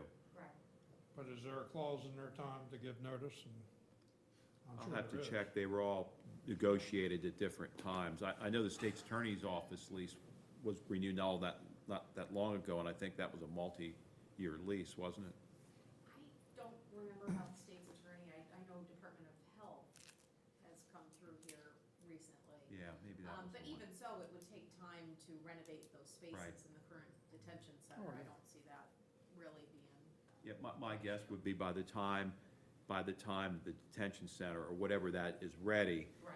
those leases probably would be expiring. So what we would be looking at is maybe some type of shorter-term lease or a holding over scenario or something until these places could move. Or 2 year. Yeah. So while we're talking, the architect had last week provided us with costs. They pulled together their team to do that, fits into the budget that we have. So we'll have to go back to them and let them know where we want them to go. They're ready to start to move this project ahead. So we'll have to switch to a scenario one, as I understand, and just try to pursue the public safety building at this point, to keep that moving, and then have some discussions of what little things may need to be done for the central booking with the detention center. We'll have them relook at that. That's where we're at. That's something that Crabtree would do. They could. Oh, yeah, oh, yeah. I I mean, mean, they they've got could the look at- knowledge of the facility and everything else, so. I mean, that should be, it should be pretty Yeah. simple, I think, for them. Yep, that would not be a problem. So we've got that issue, then we've got, in terms of the dollar amounts we're still looking at for the public safety building, do we still want to continue with the bond counsel and the financial advisors? That's going to be the thing, because that is on a fast track. Right. Because of going with this scenario too. Or do we have, I guess the question's going to be, do we go with initial bond issue and then have to do another one later? Right. Or can we do the full one, which I don't know if that would make sense. You got to deal with arbitrage and have to turn, kind of I think with repay bond bonds. counsel, they were envisioning multiple bonds, just given the size of the project. So we could probably say, we're ready to go forward with bond issuance in X amount, but not Y amount. I think they were going for the whole thing, from what my recollection was, because we had compressed the schedule pretty much on it. It would be one bond for everything. Right, so at this point, we'll have to switch to what you're saying. Then as then maybe that do would be an initial. additional cost. There was a cap in their proposal. It was hourly, but with a cap. But my belief is, if it was one bond, we'd be way under that cap. Okay. But if we're going to do multiple bonds, then they're gonna have to do duplicate resolutions, Right. duplicate, bonds. So there's gonna be a cost. There's gonna be, if There there's is an multiple additional bond cost to issuance, there's place. gonna be a cost because you have a cost per issuance. We can probably get an estimate from them as to what that would Oh, cost. if we definitely, we'll want have to do but- that and bring that back to Yeah, you. but my assessment is their hourly rates were very reasonable, and the cap was a bit high, but I figured if it was one bond, we'd be well below that cap. And the experience we have dealing with them, Pat was familiar with Davenport, and using the same bond counsel that we have for the Nicholson project. So there's a lot of knowledge that they have of the county already going forward. So, all right, well, Well, before we finish, I just, when we, I mean, do we have to, you're gonna take care of talking, being the commissioner for that, and we're gonna move forward with the safety building. We're putting the detention center on hold for a while till we figure out what's gonna happen there. Is that where we are? That, absolutely, if that's what you'd like to do. And It sounds like that's. I just I'd like to ask Mike, what do you think of that idea? I'm fine, but I think the thing in having these discussions is from their side, wanting to see some resolution as quickly as possible, because in the long run, it could potentially cost us money the longer we delay on our project. Because I think we were further ahead of Caroline County. I don't think they had started theirs. And I can't remember if Queen Anne's had already done a design. So Queen Anne's has done, they completely did the design for the renovation, but they are starting from square one. Scratch again. Complete scratch, assuming they move to the 80-acre facility outside of Churchill. So technically, we're further ahead than either one of them. So now Caroline was going to, they got a design pre-pandemic, which needs to be scrubbed. So they're looking at, they were about to start that process. So yes, we are ahead of, I mean, we're almost ready to go to bid for some of these services, and neither one of them are in that same.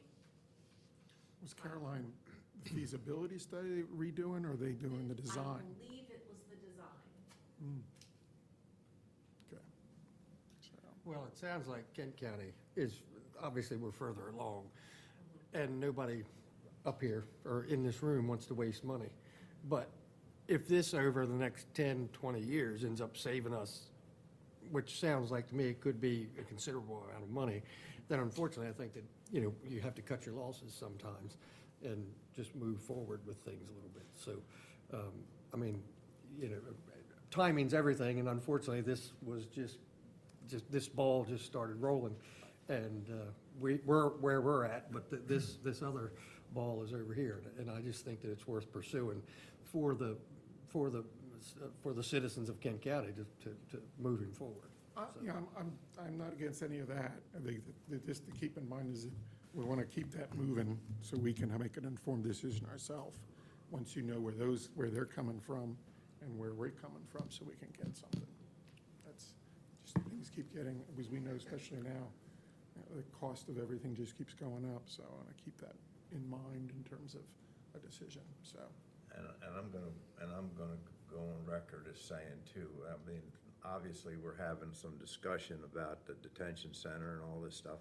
And there's some, as the sheriff pointed out, or the Commissioner Price pointed out, there's about 30 people work out there. So they're gonna hear about this discussion, and that's their jobs on the line. And I want to make it very clear that this is years down the road that we're talking about. It's not going to happen tomorrow or even next year, or probably the year after with the detention center.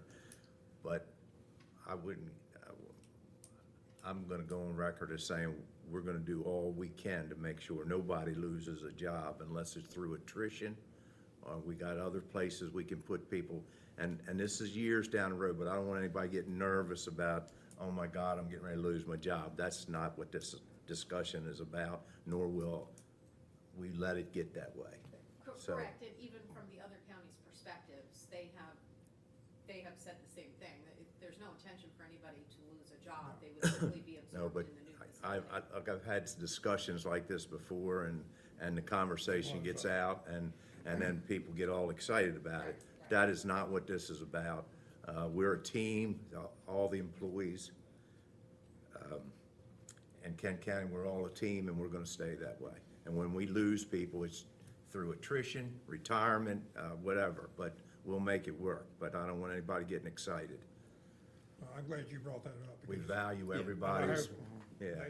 Everyone hears that loud and clear, because when I represent this board at this tri-county meeting,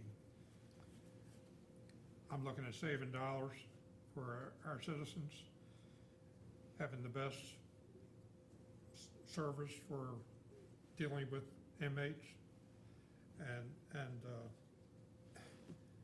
making sure that our current employees are protected as well. Absolutely. And those are gonna be my three priorities, and that's gonna be my voice when I go down there. That's what I'm interested in talking about. And I will bring back and share with you what they say, either a tri-county option, or maybe even a contractual service. No, I'm good with that. Okay, well, Crabtree, because of which you mentioned earlier, was the state funding for the detention center, split their proposal into the two pieces. So we've got a proposal from them for the architectural design of the public safety part of it. And we can bring that back to you for approval for that, to keep that moving along. Even if we were to, there was something to this contractual idea of contracting our inmates out to someone else, it's still gonna have to take place probably after this new facility is built, because I don't think any of the counties could absorb our people right now, even if they wanted to. I don't know that, but. That's my Huh? understanding. I think So we're, again, we're talking some years down the road, it's just but we're in the discussion phase. But I'm gonna say one more time, employees, don't make more out of this than there is. We're in it together, and we're gonna safeguard that everybody's jobs will be taken in consideration. So, okay? All right, do you need a motion? Yes, that would be good to have official direction. So I would like to make a motion to pause the current proposed renovation of our Kent County Detention Center and to move forward with the proposal of the public safety building, which will house the Kent County Sheriff's Office and the 911 Center and EMS folks. Do I have a motion? Do I have a second? Second.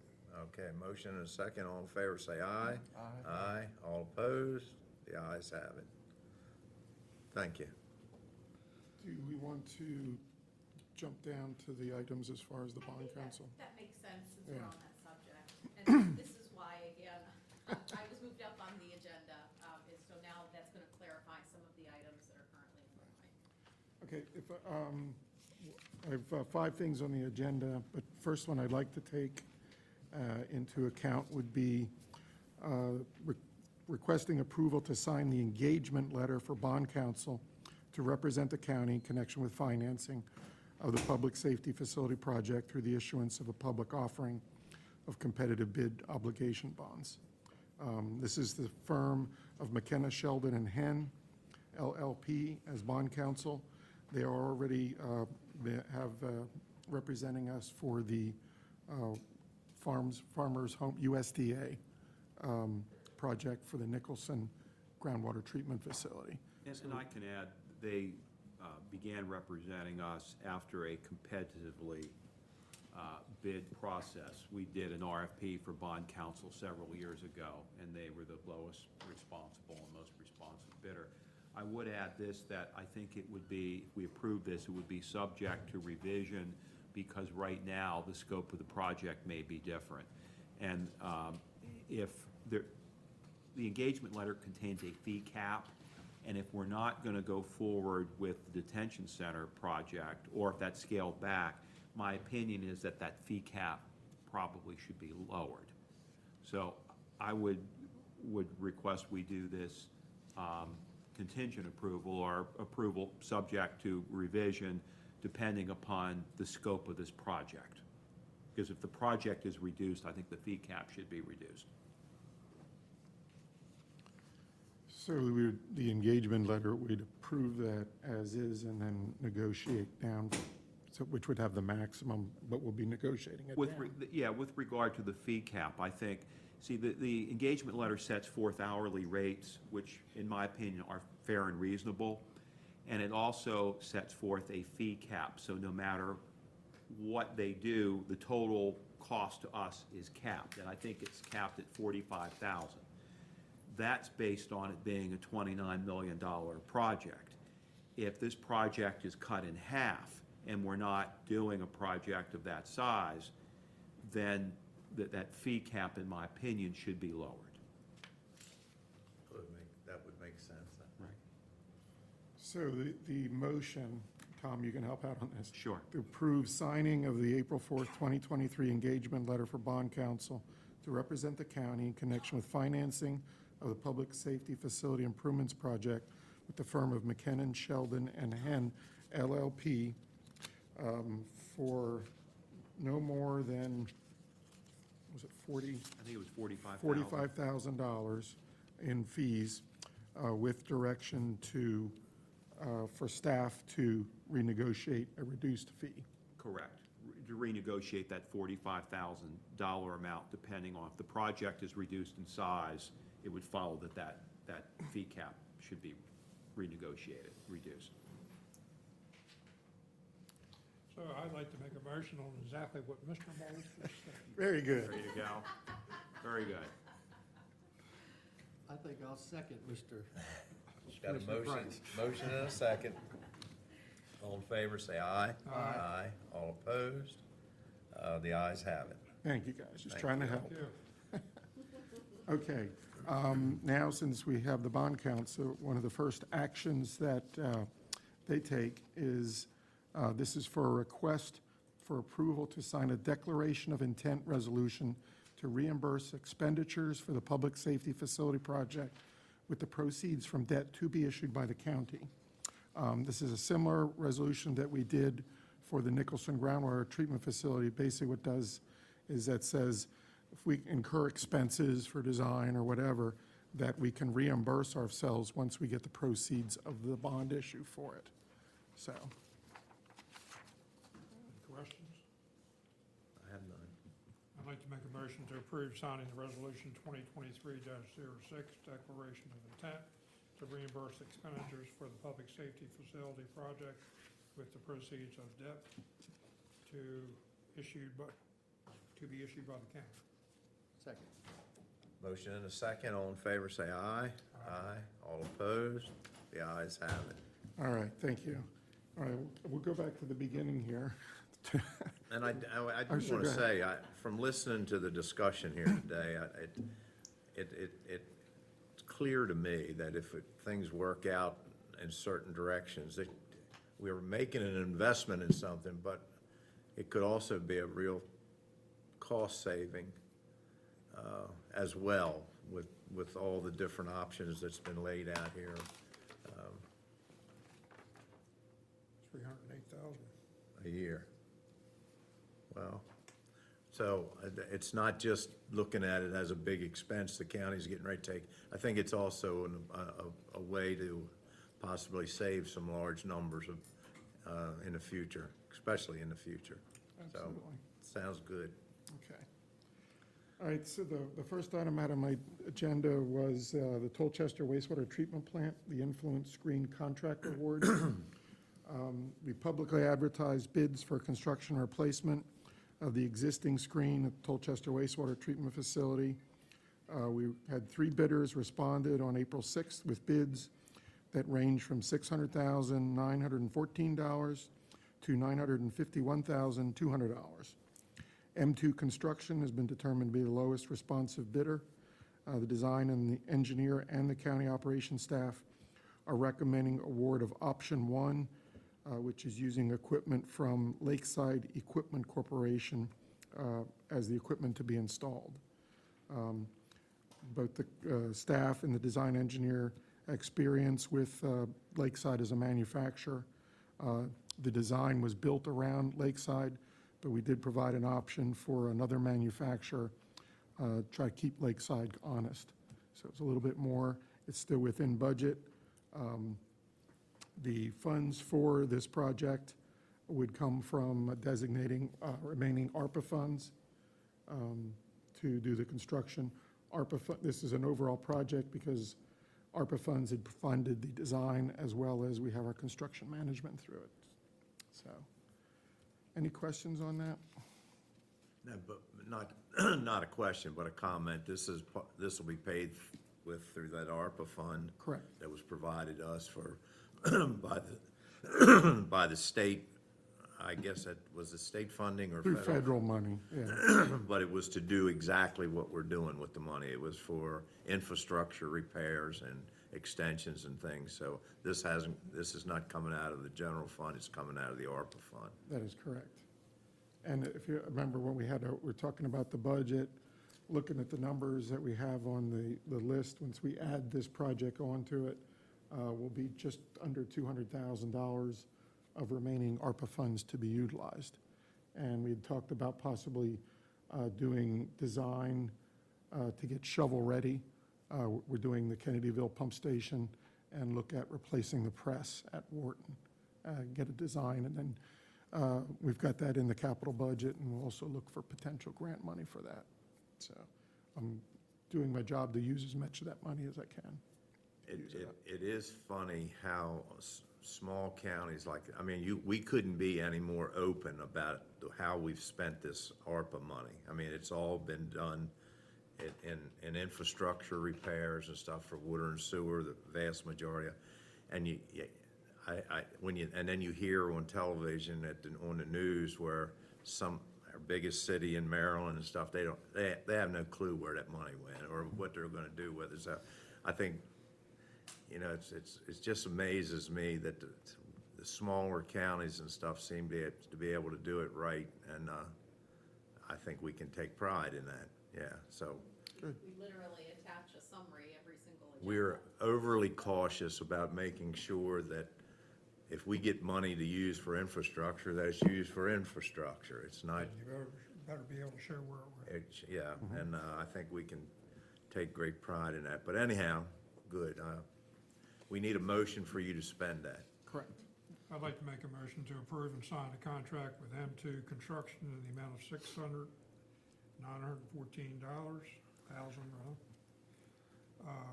with the selection of option one as the lowest responsible bidder for replacement of the effluent screen at the Tolchester Waste Facility with utilization of available ARPA funds.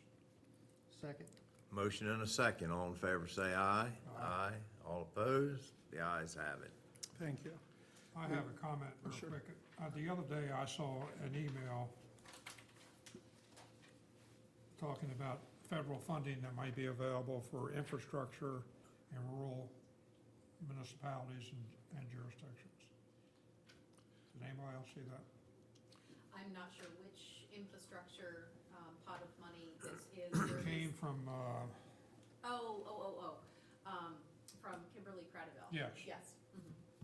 and I didn't know whether that's something that we should maybe take a look at for That's something we keep our eye on. some of our needs. Was it an email? Yeah, if you could afford that. There with a lot of this money that was coming around, that a lot of it gets diverted to different type existing funds to make them available. So we can make sure we can track that. I saw that email too, yeah. Yeah. Good. That's the thing, you make these shovel-ready, and it gets us to the head of the line for other, we're competing, because we're always going to be competing with other municipalities for this kind of money. So gives us an advantage in getting that. All right, next item on the agenda, we are requesting award of a contract to Playground Specialists Incorporated in the amount of $105,289.50 for a purchase installation of new playground equipment for Wharton Park. We were awarded a 100% DNR Local Parks and Playground Infrastructure Grant, known as LPPI, in the amount of $509,310 for facility enhancements at Wharton Park. The enhancements for that budget was, we had $359,127 for the multipurpose field lighting that you see going in,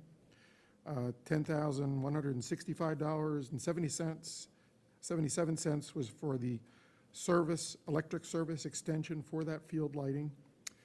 We have $20,000 set aside for pavilion roof repairs, and $14,727 for park trail benches, in addition to the playground equipment. So we're making full use of that $100,000 for those different projects at the Wharton Park.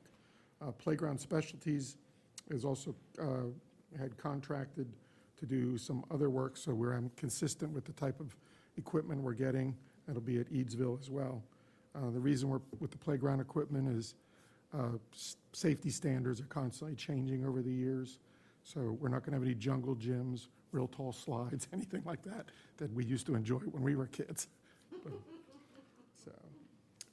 So we're looking for approval for awarding the contract to Playground Specialties. And they utilize a cooperative government purchasing contract through Sourcewell. I'll make a motion to approve and sign a contract with Playground Specialists Incorporated under Sourcewell Cooperative Governmental Purchasing Agreement for the installation of playground equipment at Wharton Park in the amount of $105,289.50, 100% funding to be provided by DNR Local Parks and Playground Infrastructure Grant. Second. Motion and a second. All in favor, say aye. Aye. All opposed? The ayes have it. Thank you. All right, the last thing I had on my agenda was requesting approval for a contract with A.C. Schultes of Delaware in the amount of $35,200 to redevelop well number 2 at the Fairleigh Water Treatment Facility.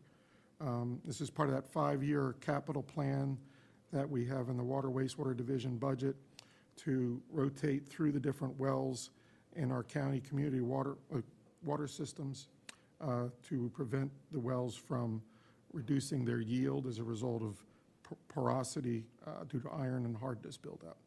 So we did Wharton wells 5 and 6 in FY '21 and '22, and we had $37,000 in FY '23 budgeted for the Fairleigh well number 2. So we're under budget on that. Mike, is this something that should come out of the ARPA money? No, because this is a continuing maintenance type thing as opposed Okay. to an enhancement, yes. Okay.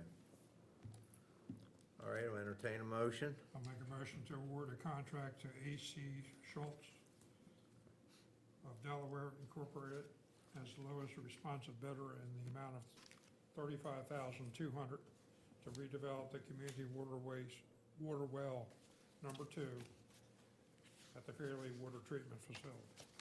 Second. Motion and a second. All in favor, say aye. Aye. All opposed? The ayes have it. Thank you very much, gentlemen. Unless you have any questions, that's it for me today. And I do have one clarification. The resolution that you just signed with regard to the bonds is actually Resolution 2023-07. Yeah, 06 was the 06 one was the earlier, other. yeah, Yep. for the So 911. that's just for the record. I missed that. What'd you say? The resolution number is not 2023-06, it's 2023-07. Oh, I got It you. just had- Okay, yeah. It just had to do with when things were drafted versus the order in which they hit your. Right. Yeah, Lacey, 06 was the 911 phase. Right, Yeah. exactly. yeah, Lacey'd give me the number, and I get bumped. Yeah, you got both, you got both. All right, thank you, gentlemen. Mike, before you Oh, go. sure.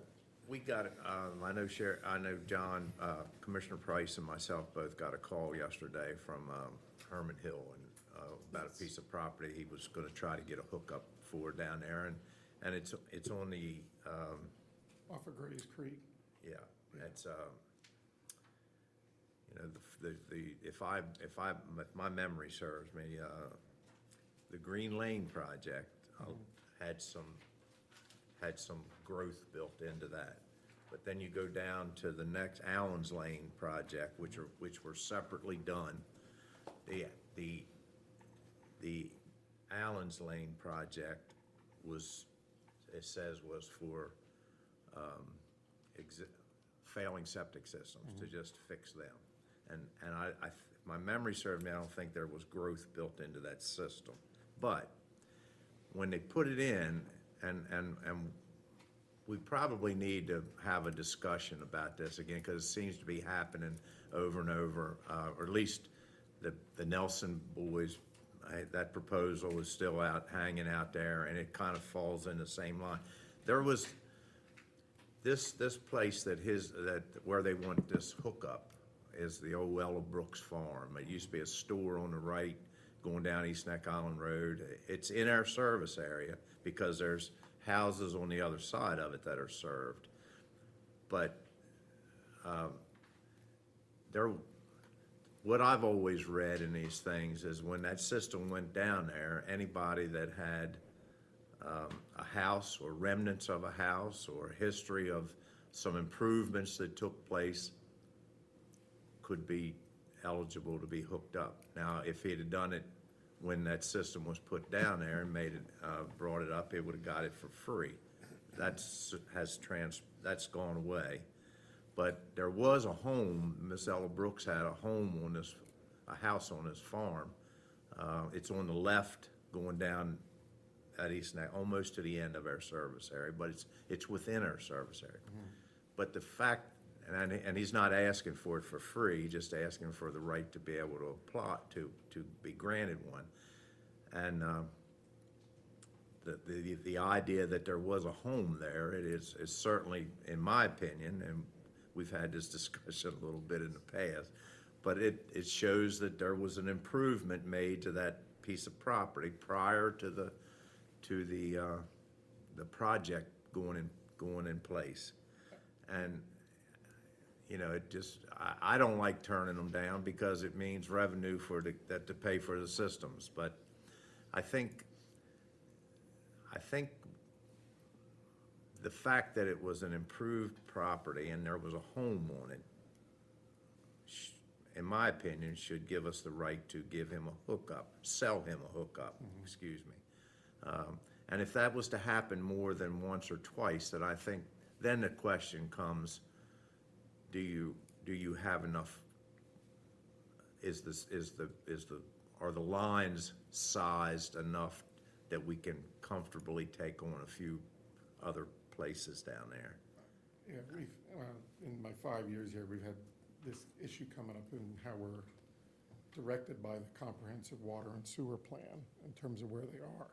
And it's the old carrot and the stick. The state gives you money to build the systems, but then they want to control growth. So where, when you get into looking at whether there was a house there, plays into when the system is being designed, you get to include those properties potentially as being connected. After that, you have the denied access line that is put in, and then there are those standards that have to be met in order to get any other properties included. The property Mr. Hills was asking about, and I think we even got asked by a Realtor prior to that, is outside of our existing and planned sewer service areas and is adjacent to a denied access line, which has the state put restrictions on anybody being able to connect. I'm not saying I agree with any of this stuff, because I agree with you, needing more customers for our system. But you have to go through this process of amending the plan, like we did with Ina Reed, and that was with exchanging an allocation that she had for another lot that was unbuildable. So it's this process that's stuck in place that we have to deal with going forward on these things. But first thing we did, we looked on the plan. It's outside of the service area, and there's a denied access line right there that has restrictions on who can connect. So that's where we are with these things. It's unfortunate.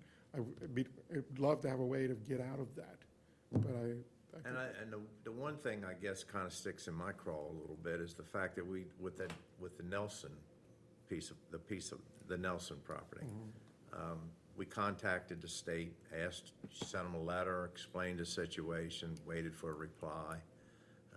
Then they come back, never said yes or no to the question that we asked. They said, has it been delineated? Does he know, is it wetlands? Well, everybody's got to have their, that's got to be done regardless. I mean, that wasn't the question that we asked them. I think it was my problem. We know it's got to be delineated, and we know you can't build in wetlands, but the problem is what they're doing is getting to prove that the lot could have been developed with a septic system. So that's, if you know you can do a septic system, and a couple of the other things that, having capacity, like you said, and you're right next to the denied access line with the property abuts, but the state then says, well, if you could have developed the property anywhere, the septic system, it's to our benefit to connect to the public sewer because it's more environmentally productive. That's the game they play with it. So you've literally got to prove that you could have done a septic system in order to connect to the sewer. Or the one stipulation that I keep reading is that if you can show that there was improvements made to the lot prior to the system going in place. And even with the Nelson issue, we had pictures of a building on the property, we had pictures of a well on the property. Now there was some discussion as to whether the home was part of that property or was it whether on another property. But it doesn't say anything about a house. It says improvements to the lot. I can remember Mr. Mason sitting here where I'm at when that was brought up, and he said, well, hell, that could mean just clearing some trees down that was vague. The word was an improved lot. And he said, well, and that's when he voted along with me and then Bobby chimed in that we would approve this allocation once the Nelson board showed some pictures of these items that I just discussed. So I don't know, but I think we've gone a great distance and a long ways to try to get to the bottom of this, and this, to me, it's just one more case where somebody on the west, somebody living someplace else would have just, it would have been done and over with, and I wouldn't even ask a question. But we try to do things the right way, and look, we're still waiting for the answer to that question from the state as to whether, Yeah, I mean, the ball will get thrown back to Mr. Nelson to have to go through that wetlands study, and that was where they've, you know. so with him, are we waiting for him to have that property delineated? Because that's for, in order for us to respond back to the state with that question. Now, was the Nelson boy told that he needs to have that property We forwarded delineated? the comments to him, so he had that. Where the state gets us is in order to amend our water and sewer comp plan, meaning even the districts inside the comp plan, we have to get their approval. And maybe with a new, you know, there's a new administration across the bridge, you know, maybe they won't be as strict on items as that. I don't know. Or it could be the other. Or it could be the other way. yeah. Might be a question to be asked. The improvement issue is, the way I look at how it's written, is they're looking at so that was generating wastewater. Yeah, so, which would typically be a house or something like that. And because the idea is all revolving around wastewater, protecting the environment kind of thing. That's why they incorporate, as you build a new system or extend it, you look at all those potential possibilities. So if there was a house that, let's say the sewer line was going so far and there's a house out here that potentially has a septic system, they will agree to allow you to connect that house to that. But once that system's in, then you have to go through this other step to prove that you're not just building development, building all kinds of houses. As far as they're concerned, from a sprawl standpoint, they want control over that. And that's why these amendments have to go through the state. They give their comment on it. And, I mean, we went through that route, and you wrote them a letter and everything, and then the only thing they come back was then, has it ever been delineated? And I guess that kind of bothered me, because we know, we all have to have your lots, even if it wasn't a denied access line. If you were gonna build on it and hook up to a system that had growth built into it, you still gotta have it delineated. Nobody's gonna let you build a house in the wetlands, so, we asked one question and we got asked another one back that was entirely not what we were asked, different than what we were asking. But I also requested, just for my colleagues, to bring them up to speed a little bit with this. There was a resolution that we had in here when we were discussing at Brent Nelson's, and I'd like to get copies of that sometime so that John and Albert could read it over. And What resolution? it was it was the resolution that governs that sewer issue where the Nelson property is, out there before you get to the roundabout going into Millington, along where them few houses are. There's a resolution, because it even says this is a denied access line, but if you meet one of these four, Okay, so that's part of the water and sewer Yeah. comp plan. yes. Yeah, it was That's, the policy that we had for denied access lines as part of that. and another line I like to always think about is that it says it's governed by the Kent County Commissioners. I would like for them to be able to see that and read it for themselves, and then we can have a discussion. And as I It's remember, we legally have to have Right. a water and sewer comp plan, and we actually have to update it every 3 years? No, it should be 5. Is it 5? Is it 5? Is it whatever it is? I never we have to see it pass a again. new one every so many years. that language went in there several years ago, and as I recall, because I think we worked with Wayne on that. Oh, it's been in previous Yeah. Yeah, editions. it's been, yeah. And we had to submit that up to the Decades ago. state. I remember the state approved that, Right. that language. And any amendments to it have to be approved by the state, and that's where. But could we get copies of it so they can read it? Absolutely. Yeah. Let them read it, and we'll have this discussion again. It's thick, it's a big document. Yeah, but all I saw was wasn't nothing like that, wasn't that thick. Wherever it was printed, it was just maybe the resolution part of it, the very first part of it, and I mean, we had it in front of us.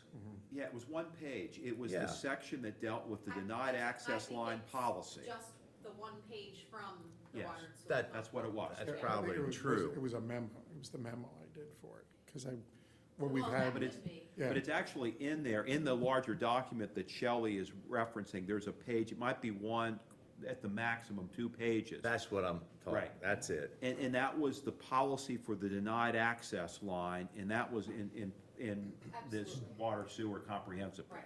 It talks about this being a denied access line and what you could do, but, you know, if, it set out some regulations. I have a copy of. Okay. So, I mean, I have a paper copy, but it is a several, it's several hundred, right? What? Page document, the water and sewer comp. Oh, yeah. But I can open up. But we're to only the- looking for the Yeah. part where it talks about, it's the very, probably one of the very first pages, and it's got resolution number, whatever it is, and then it talks about the denied access line and how you have to go, what you have to follow, the rules you have to follow.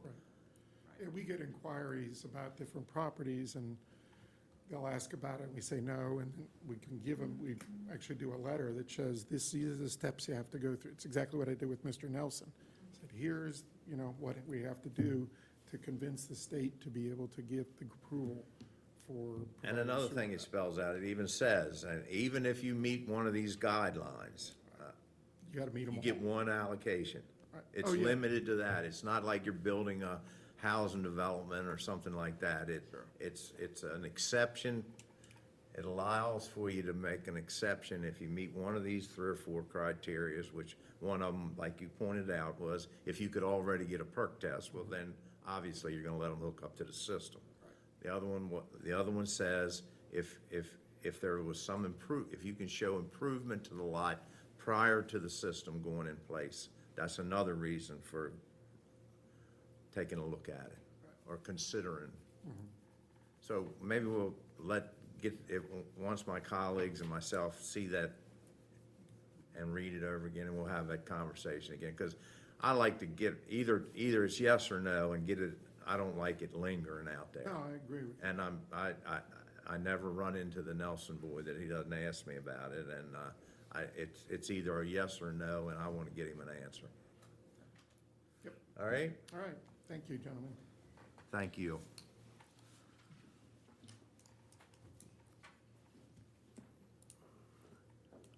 Are we, this, public comment, is that where we're at? Okay, this is a time for public comment. Anyone that would like to, Nobody signed the law. Correct. I didn't sign, but I do have a question. okay? This is supposed to be a hot, You want to come forward and. Come forward if you will. this is supposed to be a hotspot, right? Why can't I ever get on? Internet. Yeah, I don't know, that's an IT question. Can we find out from IT why we can't ever get onto the hotspot in the county building? They're supposed to be in all the buildings, right? Yeah, for sure.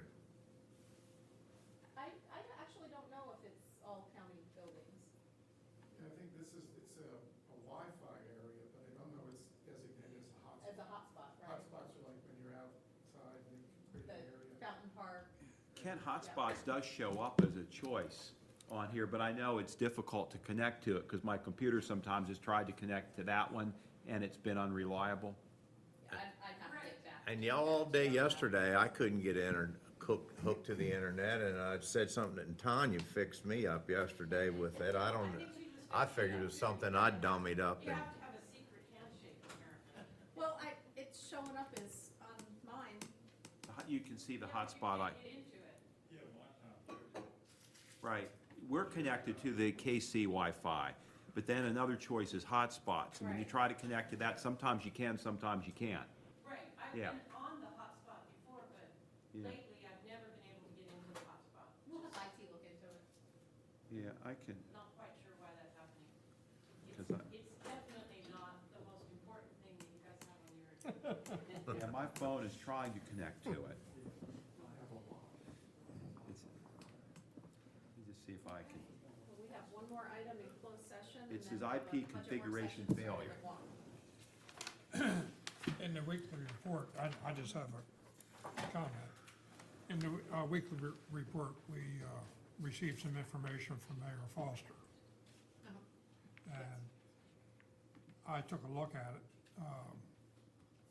It looks like he's only reached out to one potential vendor. It was, vendor, yes. And it appears from looking at that, that the conclusion is likely to be not whether there should be a differential, but how much that differential should be. That's the impression I got.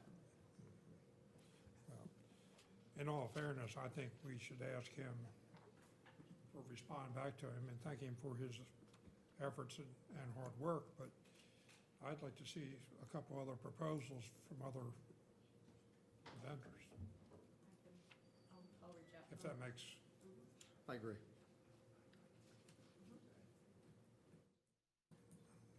And I think, you might want to And make sure that this is, the vendor understands that this isn't how much the differential should be, it's whether or not there should even be a differential based on what the service is provided, and also take into consideration that there are some services that, let's say, a town provides that the county doesn't, but that's out of choice of the town, it's not out of necessity.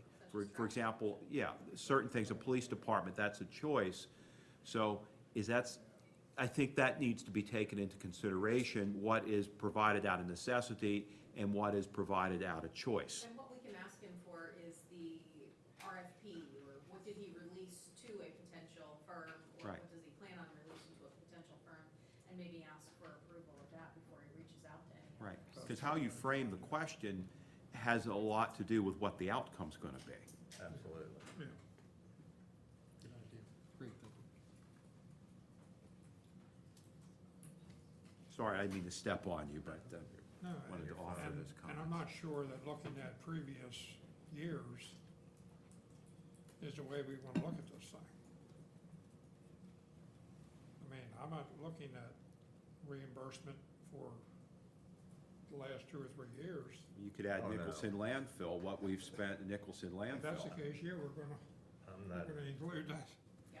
But, so, I mean, I'd like to see a more current proposal. I'll reach out. And I like what Tom said, because there are things that they choose to do, that they don't have to do, but they choose because they want it. Correct. You can look at the other towns that don't have things that they have. I mean, it was their Yeah. choice. And, Exactly. Some towns choose to provide a truck for brush pickup, and then they deliver it to Nicholson. Other towns do not, and they leave it on the private person to get the yard waste to Nicholson. they got the same, they got the same tools to run their government as we have to run our government. And nobody comes in there, look, you know how I feel about it, so I'll just I ain't gonna go no further, but my vote will probably be a no when it's all said and done. I'm just warning you. Not that that's just one vote. Now, I've lost a lot of, I've lost them before, and it's not, that's no hard feelings, but I don't agree with this, never have, and probably never will.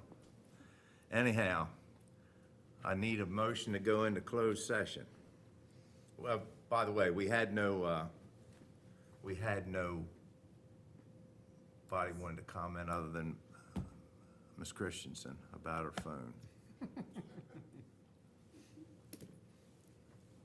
Which is above our pay grade. Which is above our pay grade, way above mine. So now we'll go into closed session, or we need a motion to go into closed session. All right. I'll make a motion to go into closed session under Annexated Code of Maryland, General Provisions, Article 3-305, little b, 1, to discuss the appointment. Just say employment. You don't have to read all that, just say. To discuss employment. There you go. Second. Motion and a second, all in favor, say aye. Aye. All opposed? The ayes have it.